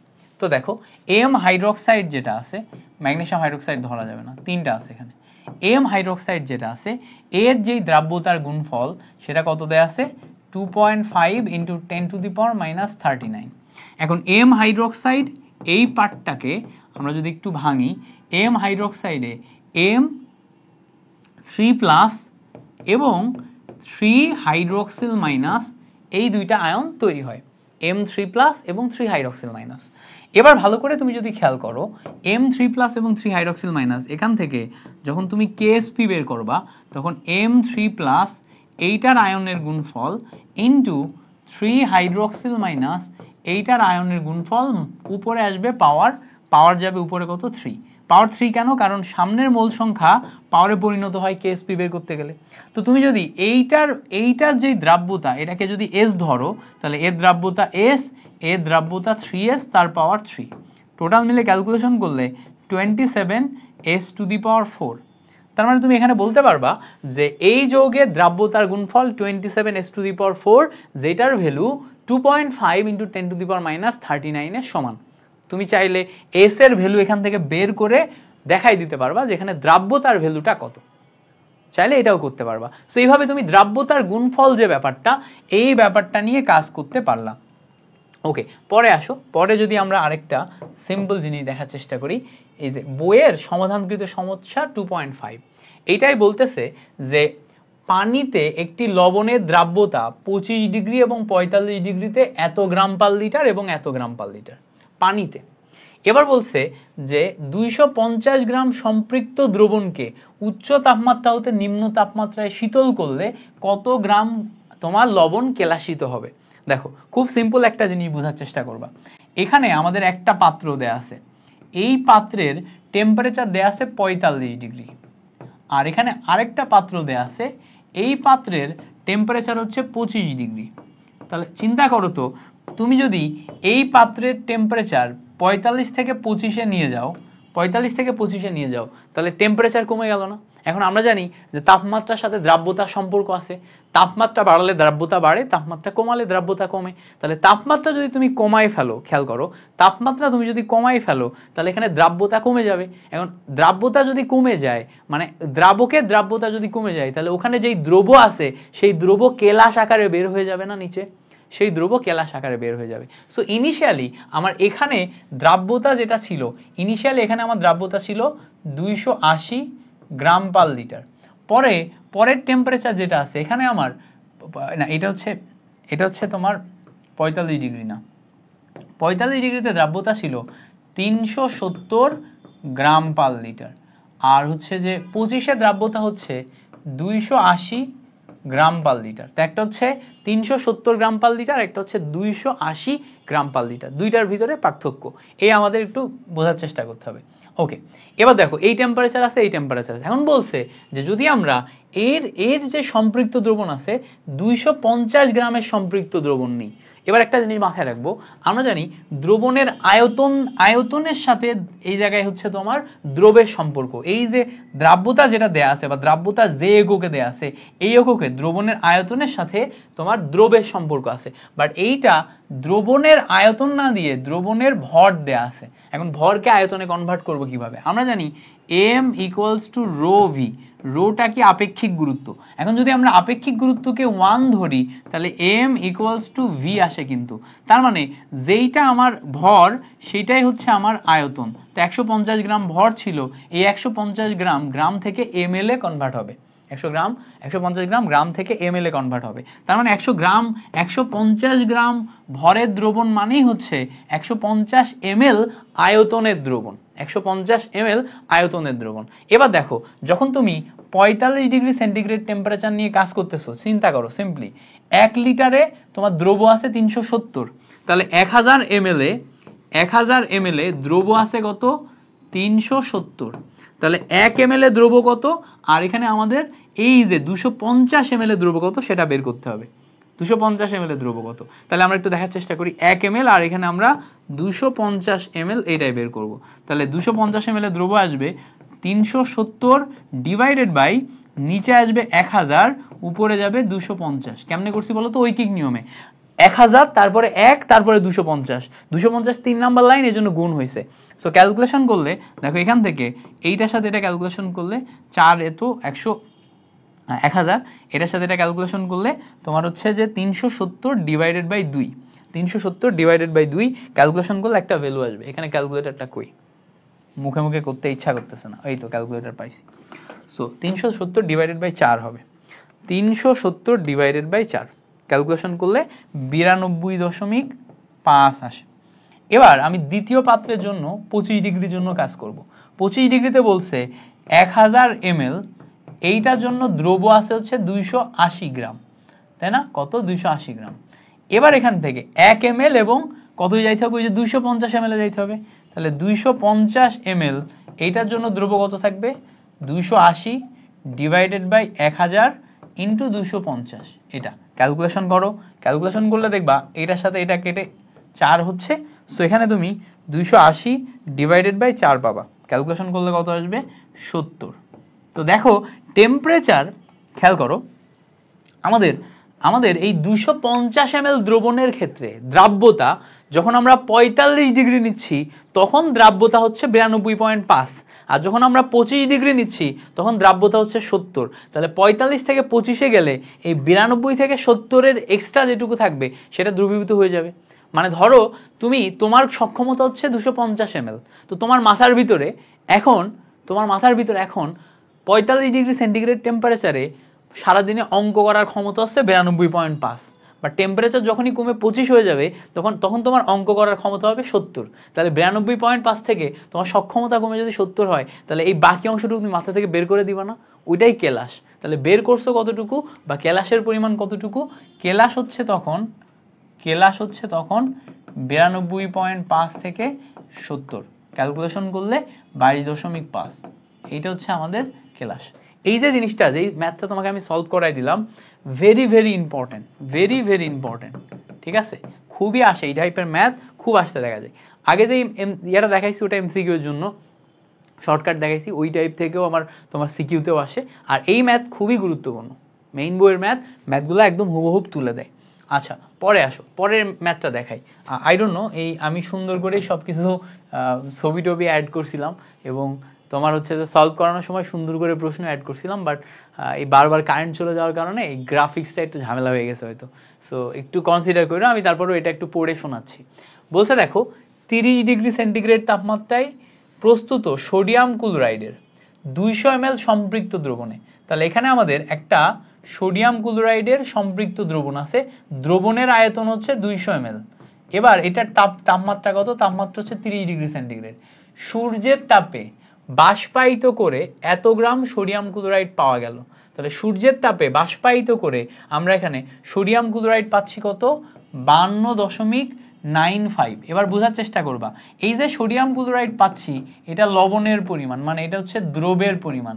তার মানে 200 ml এ 30 ডিগ্রি সেন্টিগ্রেড তাপমাত্রায় দ্রব আছে 52.99। এবার বলছে ওই তাপমাত্রায় প্রতি লিটার সম্পৃক্ত দ্রবণে সোডিয়াম ক্লোরাইড কত আছে। তো সম্পৃক্ত দ্রবণ মানে যতটুকু থাকার কথা ততটুকুই আছে, তার মানে 200 ml এ 52.95 থাকার কথা অতটুকুই আছে। তাহলে দেখো এইটা যদি একটা সম্পৃক্ত দ্রবণ তৈরি হয়, তার মানে 200 ml এর ভিতরে আছে হচ্ছে 52.95 এত গ্রাম কি আছে? দ্রব। দ্রব মানে কি? সোডিয়াম ক্লোরাইড, আর এটা তো পানি। তাহলে 1 ml এ কতটুকু হবে? 1 ml এ হবে হচ্ছে 52.95 ডিভাইডেড বাই 200। এখন আমার যেহেতু এখানে 1 লিটার চাইছে, 1 লিটার মানে কি 1000 ml, তাহলে 1000 ml এ কতটুকু হবে? এটা যদি গুণ করি 52.95 ইন্টু 1000 ডিভাইডেড বাই 200 এটা আসে। সো ক্যালকুলেশন করো, ক্যালকুলেশন করলে এই দুইয়ের সাথে এইটা কাটাকাটি করো, 5 আসে। সো 5 এর পরে এটা গুণ করলে তুমি কি পাবা? কতটুকু হয় এর দ্রাব্যতা পেয়ে যাবা। 1 লিটারে দ্রাব্যতা পাবা, 1 লিটারে দ্রাব্যতা পাবা। এই দ্রাব্যতার ক্ষেত্রে একটা কথা একবার মাস্ট আছে, সেটা হচ্ছে সম্পৃক্ত দ্রবণ। সব সময় এই সম্পৃক্ত দ্রবণ কথাটা মাস্ট থাকবে। সম্পৃক্ত দ্রবণ ছাড়া দ্রাব্যতা নির্ণয় সম্ভব নয়। সম্পৃক্ত দ্রবণ ছাড়া দ্রাব্যতা নির্ণয় সম্ভব নয়। ওকে, এই পর্যন্ত ক্লিয়ার হয়েছে না? আচ্ছা, এবার আসো পরে দেখি, পরে একটা সুন্দর ম্যাথ দেখার চেষ্টা করি। ওই যে সেম ওই ম্যাথের মতোই আরেকটা সুন্দর ম্যাথ আছে। ম্যাথটাই বলছে যে 75 ডিগ্রি সেন্টিগ্রেড তাপমাত্রায় কোনো সম্পৃক্ত লবণের 300 ml দ্রবণকে, মানে দ্রবণের পরিমাণ 300 ml 25 ডিগ্রি সেন্টিগ্রেড টেম্পারেচারে শীতল করা হলো। তার মানে এখানে আমাদের একটা দ্রবণ আছে, দ্রবণটার টোটাল পরিমাণ হচ্ছে 300 ml। 300 ml এই দ্রবণটায় প্রথমের টেম্পারেচার ছিল কত? 75 ডিগ্রি। এখন এইটাকে শীতল করে আমরা 300 ml এর আরেকটা দ্রবণে রূপান্তর করব, 300 ml এর আরেকটা দ্রবণে রূপান্তর করব, বাট এখন এর টেম্পারেচার হবে 25 ডিগ্রি।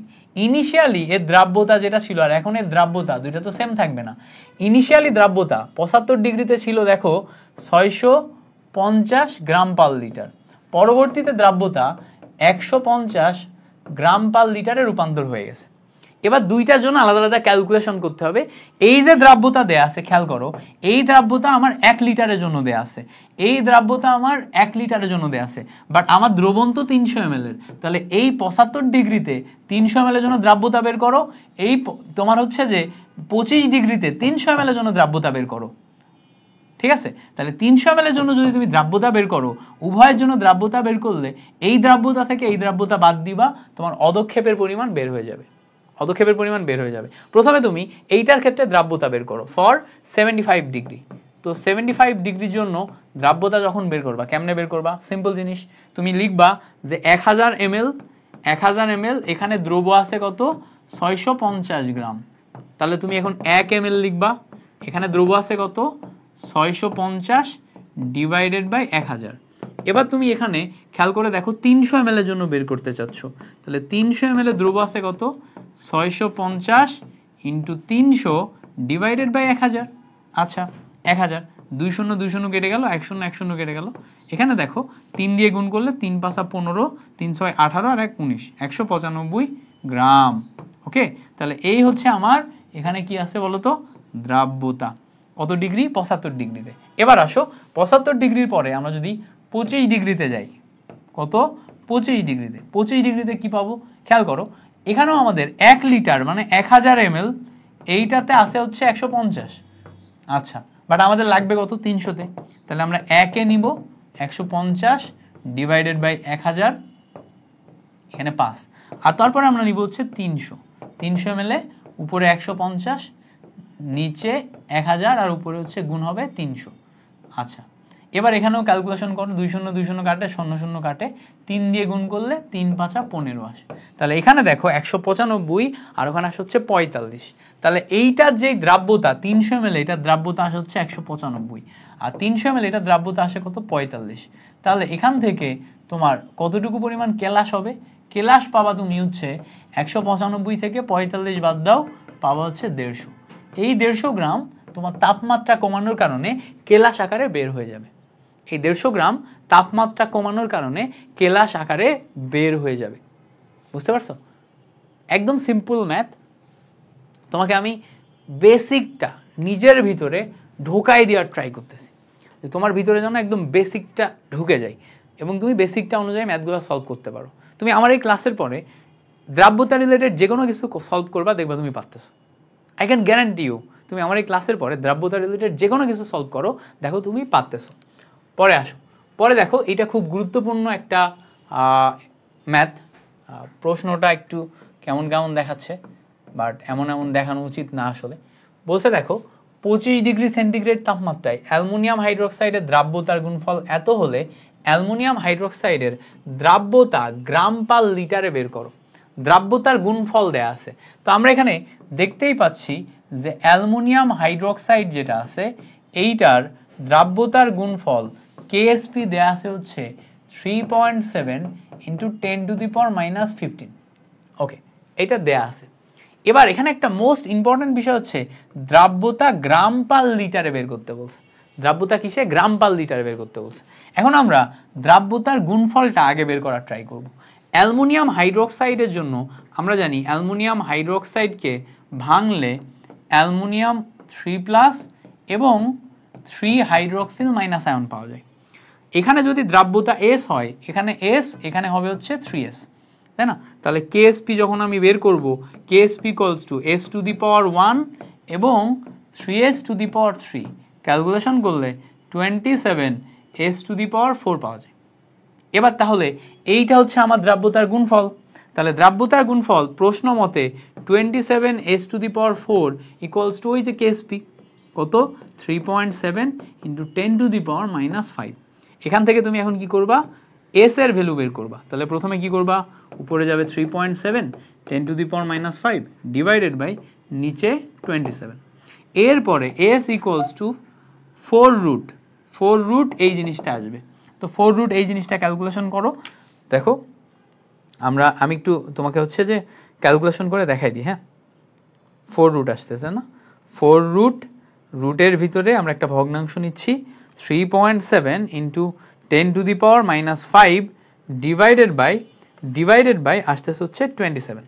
সো ক্যালকুলেশন করলে এই জায়গায় এস এর যেই ভ্যালু, এস এর ভ্যালু আসে হচ্ছে 0.034। কত আসে ভাইয়া?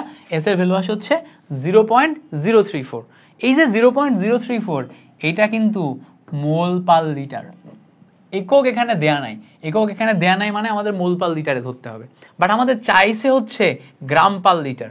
তাহলে আমরা এখন অ্যালুমিনিয়াম হাইড্রোক্সাইড এটার আণবিক ভর বের করব। অ্যালুমিনিয়াম হাইড্রোক্সাইডের আণবিক ভর বের করব। তো অ্যালুমিনিয়াম হাইড্রোক্সাইডের আণবিক ভর কত হবে? অ্যালুমিনিয়ামের জন্য 27 প্লাস অক্সিজেনের জন্য অক্সিজেন 8 16 আর হাইড্রোজেন 1 17, তাহলে 17 গুণ 3। তাহলে আমরা এখানে যাচ্ছি 3 17 51 প্লাস 27, ক্যালকুলেশন করলে 7 8 আর 7 78 আসে। তাহলে এখানে তুমি এখন এই যে মোল থেকে গ্রামে কনভার্ট করতে গেলে আণবিক ভর দিয়ে গুণ করতে হবে। মোল থেকে গ্রামে কনভার্ট করতে গেলে আণবিক ভর দিয়ে গুণ করতে হবে। কারণ কি? দেখো এটা হচ্ছে মোলের সাথে তুমি যদি আণবিক ভর গুণ করো তাহলে এখানে দেখো ডাব্লু পাও, আর ডাব্লু মানে হচ্ছে গ্রাম, তাই না? N ইকুয়ালস টু W/M ছিল। তো ওই যে ডাব্লু বের করতে গেলে মোলের সাথে আণবিক ভর গুণ করতে হয়। তাহলে এই যে পার্টটা আছে, এই পার্টের সাথে তুমি জাস্ট আণবিক ভর 78 গুণ করে দাও, এটা চলে আসবে গ্রাম পার লিটার। তো গ্রাম পার লিটার এটা গুণ করার পর যেটা আসবে সেটা। তো আমাদের এই ধরনের দ্রাব্যতার গুণফল যদি বের করতে বলে সব সময় খেয়াল রাখতে হবে যে আমরা বের করছি কি, কোন এককে। দ্রাব্যতার গুণফল থেকে দ্রাব্যতা বের করছি, বাট একক হচ্ছে আমাদের গ্রাম পার লিটার। যদি গ্রাম পার লিটার হয় তাহলে গ্রাম পার লিটারে আমি বের করব। ওকে, এই পর্যন্ত ক্লিয়ার হয়েছে? আচ্ছা, এই পর্যন্ত ক্লিয়ার হওয়ার কথা। এবার আসো, আরে আল্লাহ সবগুলা কেমন জানি ভেস্তাই গেছে। সেখানে বলছে 25 ডিগ্রি সেন্টিগ্রেড তাপমাত্রায় সিলভার ক্রোমেট এইটার সম্পৃক্ত দ্রবণে তোমার কেএসপি কত হবে? সিলভার ক্রোমেটের তোমার হচ্ছে যে সম্পৃক্ত দ্রবণে ক্রোমেটের আয়নটা দেয়া আছে। তো খেয়াল করো, আমাদের এখানে টোটাল দ্রবণ দেয়া আছে সিলভার ক্রোমেট Ag2CrO4, এইটা Ag2CrO4। এখন এখানে বোঝার ব্যাপারটা বোঝার চেষ্টা করো। সিলভার ক্রোমেটকে তুমি যদি ভাঙো তাহলে দুইটা সিলভার প্লাস আয়ন পাবা এবং একটা ক্রোমেট 2 মাইনাস আয়ন পাবা। এখন আমাদের ঘনমাত্রা দেয়া আছে ক্রোমেট আয়নের ঘনমাত্রা দেয়া আছে। ক্রোমেট আয়নের ঘনমাত্রা কত দেয়া আছে? 6.5 × 10⁻⁻5 এটা দেয়া আছে ক্রোমেট আয়নের ঘনমাত্রা। এত মোলারিটি কার ঘনমাত্রা? ক্রোমেট আয়নের ঘনমাত্রা। এবার চিন্তা করো, যদি আমার এখানে দ্রাব্যতা S হয়, এখানে দ্রাব্যতা 2S হয়, আর এখানে যদি S হয়, দেখো এখানে 1 মোল আছে তাহলে S হবে। তাহলে দেখো তো যেইটা S ওইটাই না 6.5 × 10⁻⁻5 মোলারিটি? যেইটা দ্রাব্যতা ওইটাই তোমার হচ্ছে ঘনমাত্রা। তাহলে এখন তুমি কেএসপি যখন বের করবা, তখন কেএসপি বের করার জন্য বেসিক নিয়ম 2s⁻², s⁻1 ক্যালকুলেশন করলে 4s³ হয়। তো 4 × s, s এর ভ্যালু কত? 6.5 × 10⁻⁻5, টোটালটার পাওয়ার কত আসে? কিউব। ক্যালকুলেশন করো, এখান থেকে দ্রাব্যতা বের হয়ে যাবে। ক্যালকুলেশন করলে এখান থেকে দ্রাব্যতা বের হয়ে যাবে। সো দ্যাট ইজ দ্য দ্রাব্যতার গুণফল বের করার সিস্টেম। এই যে ম্যাথ, এই ম্যাথটাও খুব গুরুত্বপূর্ণ। কেন গুরুত্বপূর্ণ? কারণ এখানে ওই যে ক্রোমেট আয়নের ঘনমাত্রা দেয়া আছে, তুমি এখান থেকে কনফিউজড হয়ে যাবা যে আচ্ছা আমার এখানে তো Ag2CrO4 এইটার দেওয়ার কথা ছিল, সিলভার ক্রোমেটের তোমার হচ্ছে যে দ্রাব্যতা দেওয়ার কথা ছিল, বাট সেটা তো নাই। বাট চিন্তা করো, এইটা যখন ভাঙছে এটা কিন্তু 2s এ যাচ্ছে, এটা কিন্তু s এ যাচ্ছে। সো এই ঘনমাত্রাই আমার s হয়ে যাচ্ছে, এই ঘনমাত্রায় আমার s হয়ে যাচ্ছে, এই জন্য। ওকে, এই পর্যন্ত ক্লিয়ার? আচ্ছা, পরে আসো, পরের এটা খুবই গুরুত্বপূর্ণ, বাট ম্যাথগুলা সব এরকম বিশ্রী দেখতে হয়ে যাওয়ায় আমার খুব বিরক্ত লাগতেছে। আমি খুবই সরি তোমাদের কাছে। আমি যখন স্লাইড বানাই, স্লাইডে ঠিকই ছিল, বাট এই কয়েকবার বিদ্যুৎ চলে যাওয়ার কারণে এই স্লাইডের কিছু একটা এলোমেলো হয়ে গেছে। ওকে, পরে দেখো এইটা কি বলতেছে। এইটা আমরা যদি একটু খেয়াল করি, 100 ml এত মোলারিটি আয়রন ক্লোরাইড, এইটা জলীয় দ্রবণ আছে। আবার বলছে 150 ml এত মোলারিটির সোডিয়াম হাইড্রোক্সাইড, এই দুইটা আমরা যোগ করছি, করার পরে আয়রন হাইড্রোক্সাইড অদক্ষেপ করছি। এই আয়রন হাইড্রোক্সাইডের কেআইপি কত? কেআইপি বের করতে বলছে আয়রন হাইড্রোক্সাইডের। এবার আমাদের দুইটা জিনিসকে আলাদা আলাদাভাবে বুঝতে হবে। আমাদের প্রথমে আছে হচ্ছে আয়রন ক্লোরাইড, পরে আছে হচ্ছে সোডিয়াম হাইড্রোক্সাইড। এই দুইটা থেকে আমরা বিক্রিয়া করে অদক্ষেপ বানাচ্ছি হচ্ছে আয়রন হাইড্রোক্সাইডের। দুইটা থেকে বিক্রিয়া করে আমরা বের করছি হচ্ছে কি? আয়রন হাইড্রোক্সাইডের অদক্ষেপ। তার মানে আমার প্রথম যৌগ থেকে আয়রন 2+ আসতেছে, আর পরের যৌগ থেকে হাইড্রোক্সিল মাইনাস আসতেছে। দুইটার দিকে খেয়াল করতে হবে, একটা থেকে হাইড্রোক্সিল মাইনাস আয়ন, আরেকটা থেকে আয়রন 2+ আয়ন। এখন যেহেতু দুইটাকে আমরা একসাথে দ্রবীভূত করছি, আমরা এই জিনিসটার কেআইপি বের করার জন্য প্রথমে আয়রন 2+ আয়নের যেই ঘনমাত্রা সেটা বের করব। তো আয়রন 2+ আয়নের ঘনমাত্রা কেমনে বের করব? দেখো, প্রথমে আমাদের এই আয়রন ক্লোরাইড নিয়ে কাজ করতে হবে।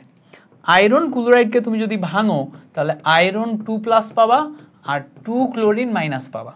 এখন আমার লাগবে তো আয়রন 2+ এর ঘনমাত্রা, তো দেখো আয়রন ক্লোরাইড যেটা, এইটার ঘনমাত্রা অলরেডি দেয়া আছে। দেখো 100 ml আয়তনে তোমার কত? 2.5 × 10⁻⁻5 মোলারিটি। তো এই জায়গায় যেটা আছে এইটাই এখানে পরিণত হয়ে যাচ্ছে না? কেন এই জায়গায় পরিণত হচ্ছে? কারণ 1 মোল বিয়োজনের সময় 1 মোল আছে। আচ্ছা, এটা এখানে পরিণত হয়ে যাচ্ছে। এইবার খেয়াল করো, আমরা যখন এই দ্রবণটা নিলাম, এই দ্রবণে আমাদের আয়তন আছে, ঘনমাত্রা আছে। যখন এটার সাথে আমি এটা মিক্স করলাম, তখন আয়তন ডাবল হয়ে গেল না? এখানে ছিল 100 ml, এখানে ছিল 150 ml। তাহলে আয়তন পরিবর্তন হয়ে গেল। দুইটাকে যেহেতু মিক্স করে ফেললে আয়তন বেড়ে যায়। তাহলে নতুন আয়তন, আগের আয়তন হচ্ছে S1V1 আর পরের আয়তন হচ্ছে S2V2, মানে পরের আয়তন পরের ঘনমাত্রা। তাহলে দেখো প্রথমে যে আয়তনটা আমার ছিল সেই আয়তন 100 ml, এর সাথে ঘনমাত্রা কত ছিল 2.5 × 10⁻⁵। পরবর্তীতে ঘনমাত্রা কত হচ্ছে সেটা আমার আয়রন 2+ এর ঘনমাত্রা, এটা আমরা বের করব, কিন্তু আয়তন নতুন কত হচ্ছে, এই আয়তন আর এই আয়তন দুইটা যোগ হবে। কারণ কি, দুইটা তো আমি একই পাত্রে ঢালতেছি, তাই না? দুইটা আয়নই আমি একই পাত্রে ঢালতেছি, সো দুইটার আয়তন একত্রিত মিশ্রিত হয়ে টোটাল আয়তন হয়ে যাবে। টোটাল আয়তন কত আসবে? টোটাল আয়তন আসবে হচ্ছে 150। এখান থেকে ক্যালকুলেশন করলে তুমি S2 এর ভ্যালু পাবা। S2 এর ভ্যালু পাবা। কি পাবা S2 এর ভ্যালু? দেখো উপরে যাবে 2.5 10⁻⁵ ইন্টু 100 ডিভাইডেড বাই 250। এইটা ক্যালকুলেশন করলে টোটাল মিলে আমি এখানে S2 এর ভ্যালু পাচ্ছি। টোটাল মিলে S2 এর ভ্যালু পাচ্ছি। এন্ড দেন S2 এর যে ভ্যালু, এইটা আসছে হচ্ছে আমার কি আয়রন 2+ এর যেই ঘনমাত্রা সেটা। সেম ভাবে এবার আমি এখান থেকে কি করব, হাইড্রক্সিল মাইনাস আয়নের ঘনমাত্রা বের করব। সোডিয়াম হাইড্রক্সাইডকে ভাঙলে সোডিয়াম প্লাস আয়ন এবং হাইড্রক্সিল মাইনাস আয়ন পাওয়া যায়। সোডিয়াম হাইড্রক্সাইডকে ভাঙবো যখন, সোডিয়াম প্লাস আয়ন এবং হাইড্রক্সিল মাইনাস আয়ন পাওয়া যায়।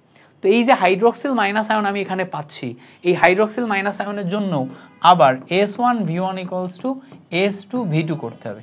S1V1 কোনটা হবে? এখানে 150 এবং এর যে ঘনমাত্রা সেটা, তো 150 নিলা আর এর ঘনমাত্রা 10⁻⁵। S2 এটা বের করা লাগবে, V2 কত হবে? 250। কেন? কারণ দুইটা মিলে। তো এখান থেকে তুমি S2 বের করবা, এইটা কার আসবে? এটা হাইড্রক্সিল মাইনাস আয়নের ঘনমাত্রা। এখন বলবা ভাই তাহলে আমি এখানে KSP বের করব কেমনে? এইটা আমি এখানে কিন্তু পেয়ে যাচ্ছি, এখানে হাইড্রক্সিল মাইনাস আয়নের ঘনমাত্রা। KSP বের করব কেমনে? দেখো KSP বের করা খুব সিম্পল। এই আয়রন হাইড্রক্সাইড এখন ভাঙবে KIP, এই আয়রন হাইড্রক্সাইড ভেঙে কি হবে? খেয়াল করো, আয়রন 2+ আয়নে পরিণত হবে আর 2 হাইড্রক্সিল মাইনাস আয়নে পরিণত হবে। এবার পাওয়ার যাবে, মানে 2 হাইড্রক্সিল মাইনাস আয়নে পরিণত হবে, পাওয়ার তো এখন না। এবার যখন আমি KSP বের করব, KSP বের করার সময় আয়রন 2+ আয়ন তার পাওয়ার 1, 2 হাইড্রক্সিল মাইনাস আয়ন তার পাওয়ার যাবে 2। এবার প্রশ্ন হচ্ছে আমি কার জায়গায় কোন ভ্যালু বসাবা? এখানে যে ভ্যালুটা ছিল এটা আয়রনের জায়গায় বসাবা, আর এখানে যে ভ্যালুটা ছিল এটা 2 হাইড্রক্সাইল মাইনাস আয়নের জায়গায় বসাবা। এবার তোমার মনে প্রশ্ন আসতে পারে, ভাইয়া এখানে কি 2 দিয়ে গুণ হবে? উত্তর হচ্ছে না। ওই দ্রবণ থেকে যেটা পাইছি সেটাই আমার হাইড্রক্সিলের আয়তন। 2 হচ্ছে ফর্মুলা অনুযায়ী, আর সেই ফর্মুলার নাম্বার পাওয়ারে যাবে। বাট আমি তো চাইলেই দ্রবণের হাইড্রক্সিলের পরিমাণ বাড়াই ফেলতে পারি না। আমি একটা প্র্যাকটিক্যাল ক্যালকুলেশন করতেছি। প্র্যাকটিক্যালি আমি দ্রবণ থেকে যা পাবো সেটা আমার বসাতে হবে।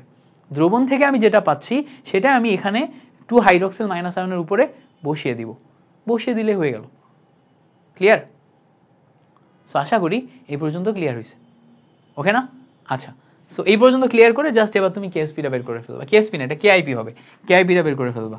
KIP কেন? কারণ আমরা যে কোনো মোমেন্টে করতেছি, সম্পৃক্ত দ্রবণে করতেছি না, নর্মাল দ্রবণে করতেছি, এই জন্য এটা KIP। ওকে, সো এরপরে দেখো আরেকটা ম্যাথ আছে। এই ম্যাথে আমাদের মিশ্রণে অদক্ষেপ পড়বে কিনা সেইটা বের করতে বলছে। মিশ্রণে অদক্ষেপ পড়বে কিনা সেটা বের করতে বলছে।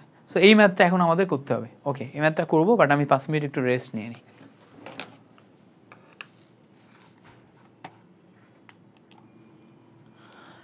চলো আমরা পরের ম্যাথটা করে ফেলি। পরের ম্যাথটা বলছে দেখো যে 10 ml এত মোলারিটি আয়রন ক্লোরাইড, এটা হচ্ছে আমাদের আয়রন ক্লোরাইড। এবার এই দ্রবণে এত ml এত মোলারিটি অ্যামোনিয়াম হাইড্রোক্সাইড যখন যোগ করা হয় 25 ডিগ্রি সেন্টিগ্রেড তাপমাত্রায় আয়রন হাইড্রোক্সাইডের দ্রাব্যতার গুণফল মানে KSP এত দেয়া থাকলে মিশ্রণে অদক্ষেপ পড়বে কিনা। তো আমরা জানি অদক্ষেপ পড়ার শর্ত হচ্ছে KIP বেশি হবে আর KSP কম হবে। তো KSP আমাদের অলরেডি দেয়া আছে, তাহলে আমাদের এখান থেকে KIP বের করতে হবে, বের করে কম্পেয়ার করতে হবে। কম্পেয়ার করলে আমরা বলতে পারবো যে এই জায়গাতে অদক্ষেপ পড়বে কি পড়বে না। তাহলে KSP দেয়া আছে, KIP বের করতে হবে। তো একটু দেখার চেষ্টা করি। আমাদের এখানে KSP KIP এর ভিতরে আমরা যদি KIP বের করতে চাই, আমাদের এখানে প্রথমে আসে হচ্ছে আয়রন ক্লোরাইড, পরে আসে হচ্ছে অ্যামোনিয়াম হাইড্রোক্সাইড, আর আমাদের KIP বের করতে হবে অ্যামোনিয়াম হাইড্রোক্সাইডের, আয়রন হাইড্রোক্সাইডের। তার মানে এই দুইটা মিলে আমাদের এখানে আয়রন হাইড্রোক্সাইড তৈরি করতেছে, এর KIP বের করতে হবে। তো এই আয়রন হাইড্রোক্সাইডের KIP যদি আমরা বের করতে চাই, তাহলে আয়রন হাইড্রোক্সাইড এইটাকে প্রথমে আমরা ভাঙবো। ভাঙলে আয়রন 3+ পাওয়া যায় প্লাস 3 হাইড্রোক্সিল মাইনাস আয়ন পাওয়া যায়। তার মানে যখন আমি কেআইপি বের করব, কেআইপি তে আমি আয়রন 3+ আয়নের ঘনমাত্রা বসাবো এবং 3 হাইড্রোক্সিল মাইনাস আয়নের ঘনমাত্রা তার পাওয়ার 3 বসাবো। এখন এই দুইটা ভ্যালু আমি কই পাবো বলো? এই দুইটা ভ্যালু আমি কই পাবো? এই দুইটা ভ্যালু পাওয়া যাবে এই আয়রনের থেকে এবং অ্যামোনিয়াম হাইড্রোক্সাইডের থেকে। এখন আয়রন এবং অ্যামোনিয়া দুইটা মিলায়ে যখন তুমি একটা নির্দিষ্ট দ্রবণ তৈরি করছো, তখন এর আয়তন আর এর আয়তন, দুইটার আয়তন কম্বাইন হয়ে গেছে। দুইটার আয়তন কি হয়েছে? কম্বাইন হয়ে গেছে। তাহলে কম্বাইন হয়ে গেলে আমাদের মোট আয়তন কত হয়েছে? মোট আয়তন V2, এবং এই মোট আয়তন V2 এর সাথে আমি এখন এখান থেকে আয়রন 3+ এর ঘনমাত্রা বের করতে পারবো S2, এখান থেকে হাইড্রোক্সাইল মাইনাস আয়নের ঘনমাত্রা বের করতে পারবো, এটাও আমি S2 হিসেবে ধরে নিলাম। ওকে, তাহলে এখন আমরা কিভাবে বের করব? দেখো, ইনিশিয়ালি আমি শুধুমাত্র যদি আয়রন ক্লোরাইড নিয়ে চিন্তা করি, এই আয়রন ক্লোরাইডের ক্ষেত্রে আয়রন 3+ আয়নের ঘনমাত্রা হবে S1V1 = S2V2। এখান থেকে S2 তুমি পাচ্ছ S1V1 / V2। তো S1V1 এর ভ্যালু কত দেয়া আছে দেখো, 10 × 0.25, ওকে, ডিভাইডেড বাই, দেখো এই 10 এর সাথে এই 1 যোগ করলে 11, এটা আসছে হচ্ছে S2। এরপর তুমি অ্যামোনিয়াম হাইড্রোক্সাইডে আসো। অ্যামোনিয়াম হাইড্রোক্সাইডে এই জায়গা থেকে তুমি হাইড্রোক্সিল মাইনাস আয়নের ঘনমাত্রা বের করবা। কিভাবে বের করবা? এখানেও S1V1 = S2V2। তাহলে এখান থেকে যখন তুমি S2 বের করবা, উপরে যাবে S1V1, নিচে যাবে কত? V2। তাহলে দেখো S1V1 এখানে কত আছে? এখানে দেখো 1 × 0.5 দেয়া আছে, ডিভাইডেড বাই V2 কত? V2 11। তাহলে এখন এই ভ্যালুগুলো তোমাকে এখানে বসাতে হবে। কত? 10 × 0.25 ডিভাইডেড বাই 11 আয়রনের, আর তিনটা হাইড্রোক্সিলের যে ঘনমাত্রা সেটা দ্রবণ থেকে যেটা পাবো সেটা কত? 1 × 0.5 ডিভাইডেড বাই 11, টোটালটার পাওয়ার কত আসবে? 3। এইটা ক্যালকুলেশন করে তুমি পেয়ে যাবা কেআইপি। এই কেআইপি এর সাথে দেয়া কেএসপি, এইটা তুমি কম্পেয়ার করবা, কম্পেয়ার করে বলে দিতে পারবা যে এখানে তোমার পদক্ষেপ পড়বে কি পড়বে না। আমি ম্যাথ ফার্স্ট গেছি, আমি জানি, আমি ম্যাথ অনেক ফার্স্ট গেছি আমি জানি, বাট আমার জ্ঞান জানি মাঝে মাঝে ফার্স্ট পড়াইতে ভালো লাগে। এখন তোমরা আমাকে বইলো যে আমি স্লো পড়াইলে তোমরা ভালো বুঝো না, ফার্স্ট পড়াইলে ভালো বুঝো। যদি তোমরা আমাকে স্লো পড়াইলে পছন্দ করো, তাহলে সামনে থেকে আমার একাডেমিক ক্লাসগুলা, ওয়ান শটগুলা, এগুলো আমি ডিউরেশন বাড়াই একটু স্লো পড়ানো চিন্তা করব। আমি স্লো পড়াইলে তুমি A to Z each and everything বুঝবা, কারণ আমি কথা খুব স্পষ্ট বলার চেষ্টা করি, তো তুমি বুঝতে পারবা, সমস্যা নেই। ফাস্ট পড়াইলে যদি না বুঝো, স্লো পড়াইলে বুঝতে পারবা। ওকে, তো এই পর্যন্ত তো আমাদের ম্যাথগুলা ছিল। এখন আমি তোমাদের আরেকটা নতুন কনসেপ্ট, লাস্ট একটা কনসেপ্ট শেখাবো। সম্ভবত এটা তোমাদের সিলেবাসে নাই, তারপরে একটু শিখিয়ে দিব। কনসেপ্টটা একটু বোঝার চেষ্টা করবা আমার সাথে। কনসেপ্টটা হচ্ছে সম আয়ন প্রভাব বা কমন আয়ন ইফেক্ট। সম আয়ন প্রভাব বা কমন আয়ন ইফেক্ট, এটা পড়ায় শেষ। সম আয়ন প্রভাব বা কমন আয়ন ইফেক্ট, এইটা একটু ভালো করে পড়তে হবে। তো খেয়াল করো, কমন আয়ন ইফেক্ট মানে কি? ধরো তোমার কাছে একটা অলরেডি দ্রবণ আছে, যেমন ধরো তোমার কাছে অ্যামোনিয়াম হাইড্রোক্সাইডের দ্রবণ আছে। এই দ্রবণের ভিতর তুমি যদি অ্যামোনিয়াম ক্লোরাইড দাও, তাহলে দেখো এখানেও অ্যামোনিয়াম প্লাস আয়ন আছে, এখানেও অ্যামোনিয়াম প্লাস আয়ন আছে। তো এই যে দুইটা, এই দুইটাকে আমরা বলতেছি যে সম আয়ন। এই দুইটাকে আমরা বলতেছি কি? সম আয়ন। তো সম আয়ন মানে হচ্ছে কমন আয়ন, কমন আয়ন। তো কমন আয়ন এইটা যদি থাকে, তাহলে প্রথম যে যৌগটা আমরা নিচ্ছি, এই যৌগের দ্রাব্যতা এবং বিয়োজন মাত্রা এইটার পরিবর্তন হয়। বিয়োজন মাত্রা এইটার পরিবর্তন হয়। কেন হয়? কারণ প্রথম যে যৌগটা আমি নিছি, এর যেই দ্রাব্যতার গুণফল সম্পৃক্ত দ্রবণে কেএসপি, এইটা তো ধ্রুব সংখ্যা, তাই না? এইটা ধ্রুব সংখ্যা। এখন যেটা হয়, এই অ্যামোনিয়াম হাইড্রোক্সাইড তুমি যদি দেখো, এই অ্যামোনিয়াম হাইড্রোক্সাইডে ammonia plus ion into hydroxyl minus ion আছে। এবার এই সাইডে একটা ধ্রুব সংখ্যা আছে। তো যেটা হয় যে এই জায়গায় এই হাইড্রোক্সিল মাইনাস আয়নের এর ঘনমাত্রা কোনো পরিবর্তন হয় না, কিন্তু হুট করে এই জায়গায় নতুন একটা অ্যামোনিয়া চলে আসার কারণে এর ঘনমাত্রা বেড়ে যায়। এর ঘনমাত্রা কি হয়, বেড়ে যায়। এর ঘনমাত্রা বেড়ে গেলে তখন এই কেএসপি কে ফিক্স রাখার জন্য তোমার এখানে দ্রাব্যতা কি হয়, হ্রাস পায়। তো এখানে মাথায় রাখতে হবে যে কমন আয়ন ইফেক্ট বা সমআয়ন প্রভাবে কি ঘটে। সমআয়ন প্রভাবে তিনটা কাহিনী ঘটে। নাম্বার 1, দ্রাব্যতা হ্রাস। কমন আয়ন ইফেক্টে দ্রাব্যতা হ্রাস পাবে, এটা হচ্ছে নাম্বার 1। ওকে, দ্রাব্যতা হ্রাসের পর নাম্বার 2 কি হবে, বিয়োজন হ্রাস বা বিয়োজন মাত্রা হ্রাস। বিয়োজন মাত্রা হ্রাস, এটা হচ্ছে নাম্বার 2। আর নাম্বার 3 এখানে হচ্ছে কেএসপি বা দ্রাব্যতার গুণফল, এটা ফিক্স থাকবে বা এটা ধ্রুব সংখ্যা থাকবে। এই তিনটা জিনিস মনে রাখতে হবে for MCQ. Common ion effect থেকে এমসিকিউ আসলে এই তিনটা জিনিস মনে রাখলে এনাফ। তিনটা জিনিস মনে রাখলে এনাফ, এর বাইরে কিছু আসবে না। এখন কমন আয়ন ইফেক্ট থেকে যদি তোমার ম্যাথ দেয়, বড় ম্যাথই দিলে তো বড় ম্যাথ দিলে কি টাইপের ম্যাথ আসবে, একটা ম্যাথ যদি একটু খুঁজে পাইতাম সেরকম, যেটা তোমাদের করাইলে বুঝবা, তাহলে ম্যাথ করাই দিতে পারতাম। তো কমন আয়ন ইফেক্টের একটা উদাহরণ তো আমি দিলাম। কমন আয়ন ইফেক্টে কিন্তু আরো অনেক উদাহরণ আছে। যেমন দেখো, সিলভার ক্লোরাইড এবং সোডিয়াম ক্লোরাইড, এখানে কমন আয়ন ইফেক্ট দেয় হচ্ছে ক্লোরিন, এটা একটা কেস। তারপরে একটু আগে একটা দেখাইছি, অ্যামোনিয়াম ক্লোরাইড এবং অ্যামোনিয়াম হাইড্রোক্সাইড, এখানে কমন আয়ন ইফেক্ট দেয় কে, অ্যামোনিয়া। আচ্ছা, এবার মাথায় রাখতে হবে H2S হাইড্রোজেন সালফাইড এবং হাইড্রোজেন ক্লোরাইড, এখানে কমন আয়ন ইফেক্ট দেয় কি, হাইড্রোজেন। এখানে কমন আয়ন ইফেক্ট দেয় কি, হাইড্রোজেন। তো এগুলো হচ্ছে আমার কমন আয়ন ইফেক্ট দেয়, এগুলো আমার কমন আয়ন ইফেক্ট দেখায় বা তোমার হচ্ছে সমআয়ন প্রভাব দেখায়। সমআয়ন প্রভাবে তিনটা ঘটনা ঘটে, কেএসপি ফিক্স থাকে, দ্রাব্যতা হ্রাস পায়, বিয়োজন মাত্রা হ্রাস পায়।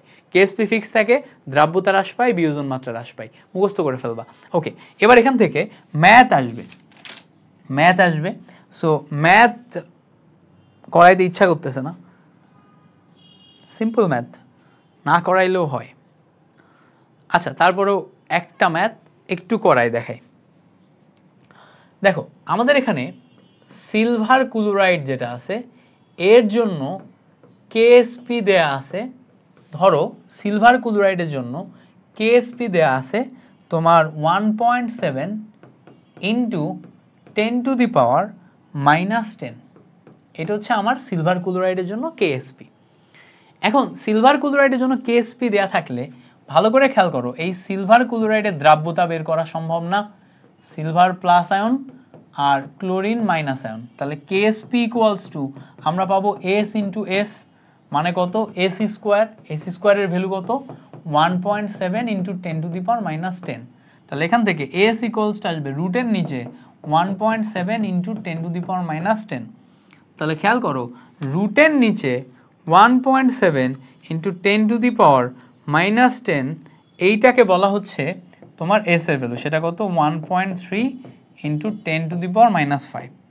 1.3 ইন্টু 10 টু দি পাওয়ার -5, এইটা হচ্ছে আমাদের কি আসলো, তোমার এক্সাক্ট ভ্যালুটা আসলো। খেয়াল করো, এক্সাক্ট ভ্যালুটা আসলো। ওকে, তাহলে এটা হচ্ছে আমাদের এস এর ভ্যালু আসলো। গ্রেট, এস এর ভ্যালু পাইলাম।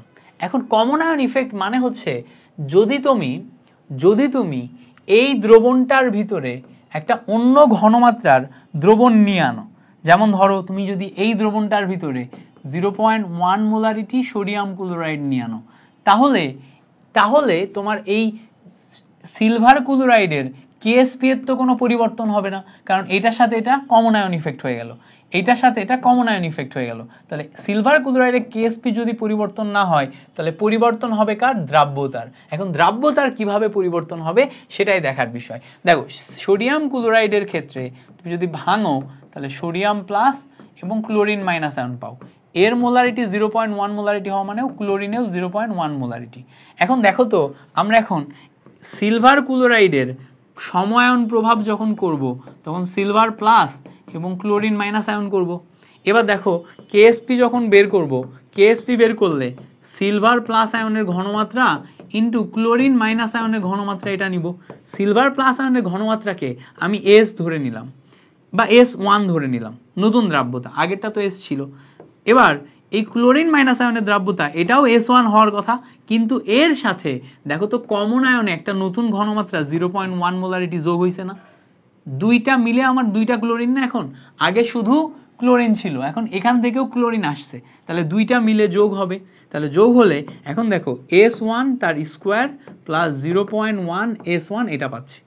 এই যে S1, S মানে দ্রাব্যতা, দ্রাব্যতার ভ্যালু এমনিতেই অনেক কম ছিল, একে স্কোয়ার করলে আরো কম হয়ে যায়, ফলে এস স্কোয়ারকে নেগলিজেবল ধরা হয়।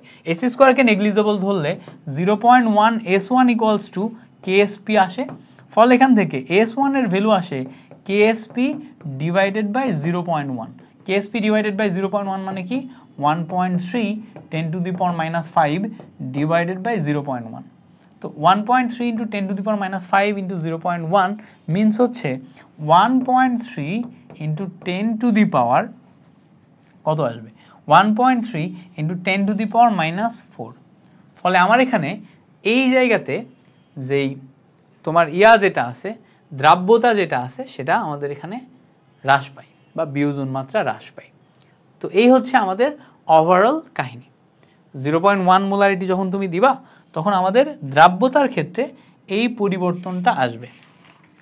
ওকে, 0.1 মোলারিটি যখন তুমি দিবা তখন দ্রাব্যতার ক্ষেত্রে এই পরিবর্তনটা আসবে। আচ্ছা, এখানে আমি দ্রাব্যতার গুণফল বসাবো, তো এখানে দ্রাব্যতা কেন বসাইছি, এখানে দ্রাব্যতার গুণফল বসবে 1.7 into 10 to the power minus 10 বসবে, কেএসপির ভ্যালু না, তো কেএসপির ভ্যালু বসলে এখানে যদি 10 বসে তাহলে এখানে আসবে 1.7 into 10 to the power minus 11। এবার এইটার ভ্যালু আসলো S1 এর ভ্যালু, S1 এর ভ্যালু কত 1.7 10 টু দি পাওয়ার মাইনাস 11, আর S এর ভ্যালু কত 1.3 10 টু দি পাওয়ার মাইনাস 5। বলো তো কার বেশি কার কম? দেখো তো দ্রাব্যতা প্রথম দ্রাব্যতার চেয়ে পরের দ্রাব্যতা কমে গেছে না? কমে যেহেতু গেছে এই জন্য আমরা বলছি দ্রাব্যতা হ্রাস পাচ্ছে, কমে যেহেতু গেছে এই জন্য আমরা বলছি দ্রাব্যতা হ্রাস পাচ্ছে। সো এই ছিল আমাদের কমন আয়ন ইফেক্ট থেকে যাবতীয় জিনিসপত্র। আশা করি টোটাল জিনিসটা তোমার কাছে একদম ক্লিয়ার হয়েছে। Thank you so much for watching this class. এই ক্লাসটির মাধ্যমে টোটাল দ্রাব্যতা থেকে যা যা ছিল সবই তোমাকে দেখাই ফেলছি। ঠিক আছে, সো পরবর্তী ক্লাসে দেখা হচ্ছে। ভাইয়ার চ্যানেলে সাবস্ক্রাইব করে যেও।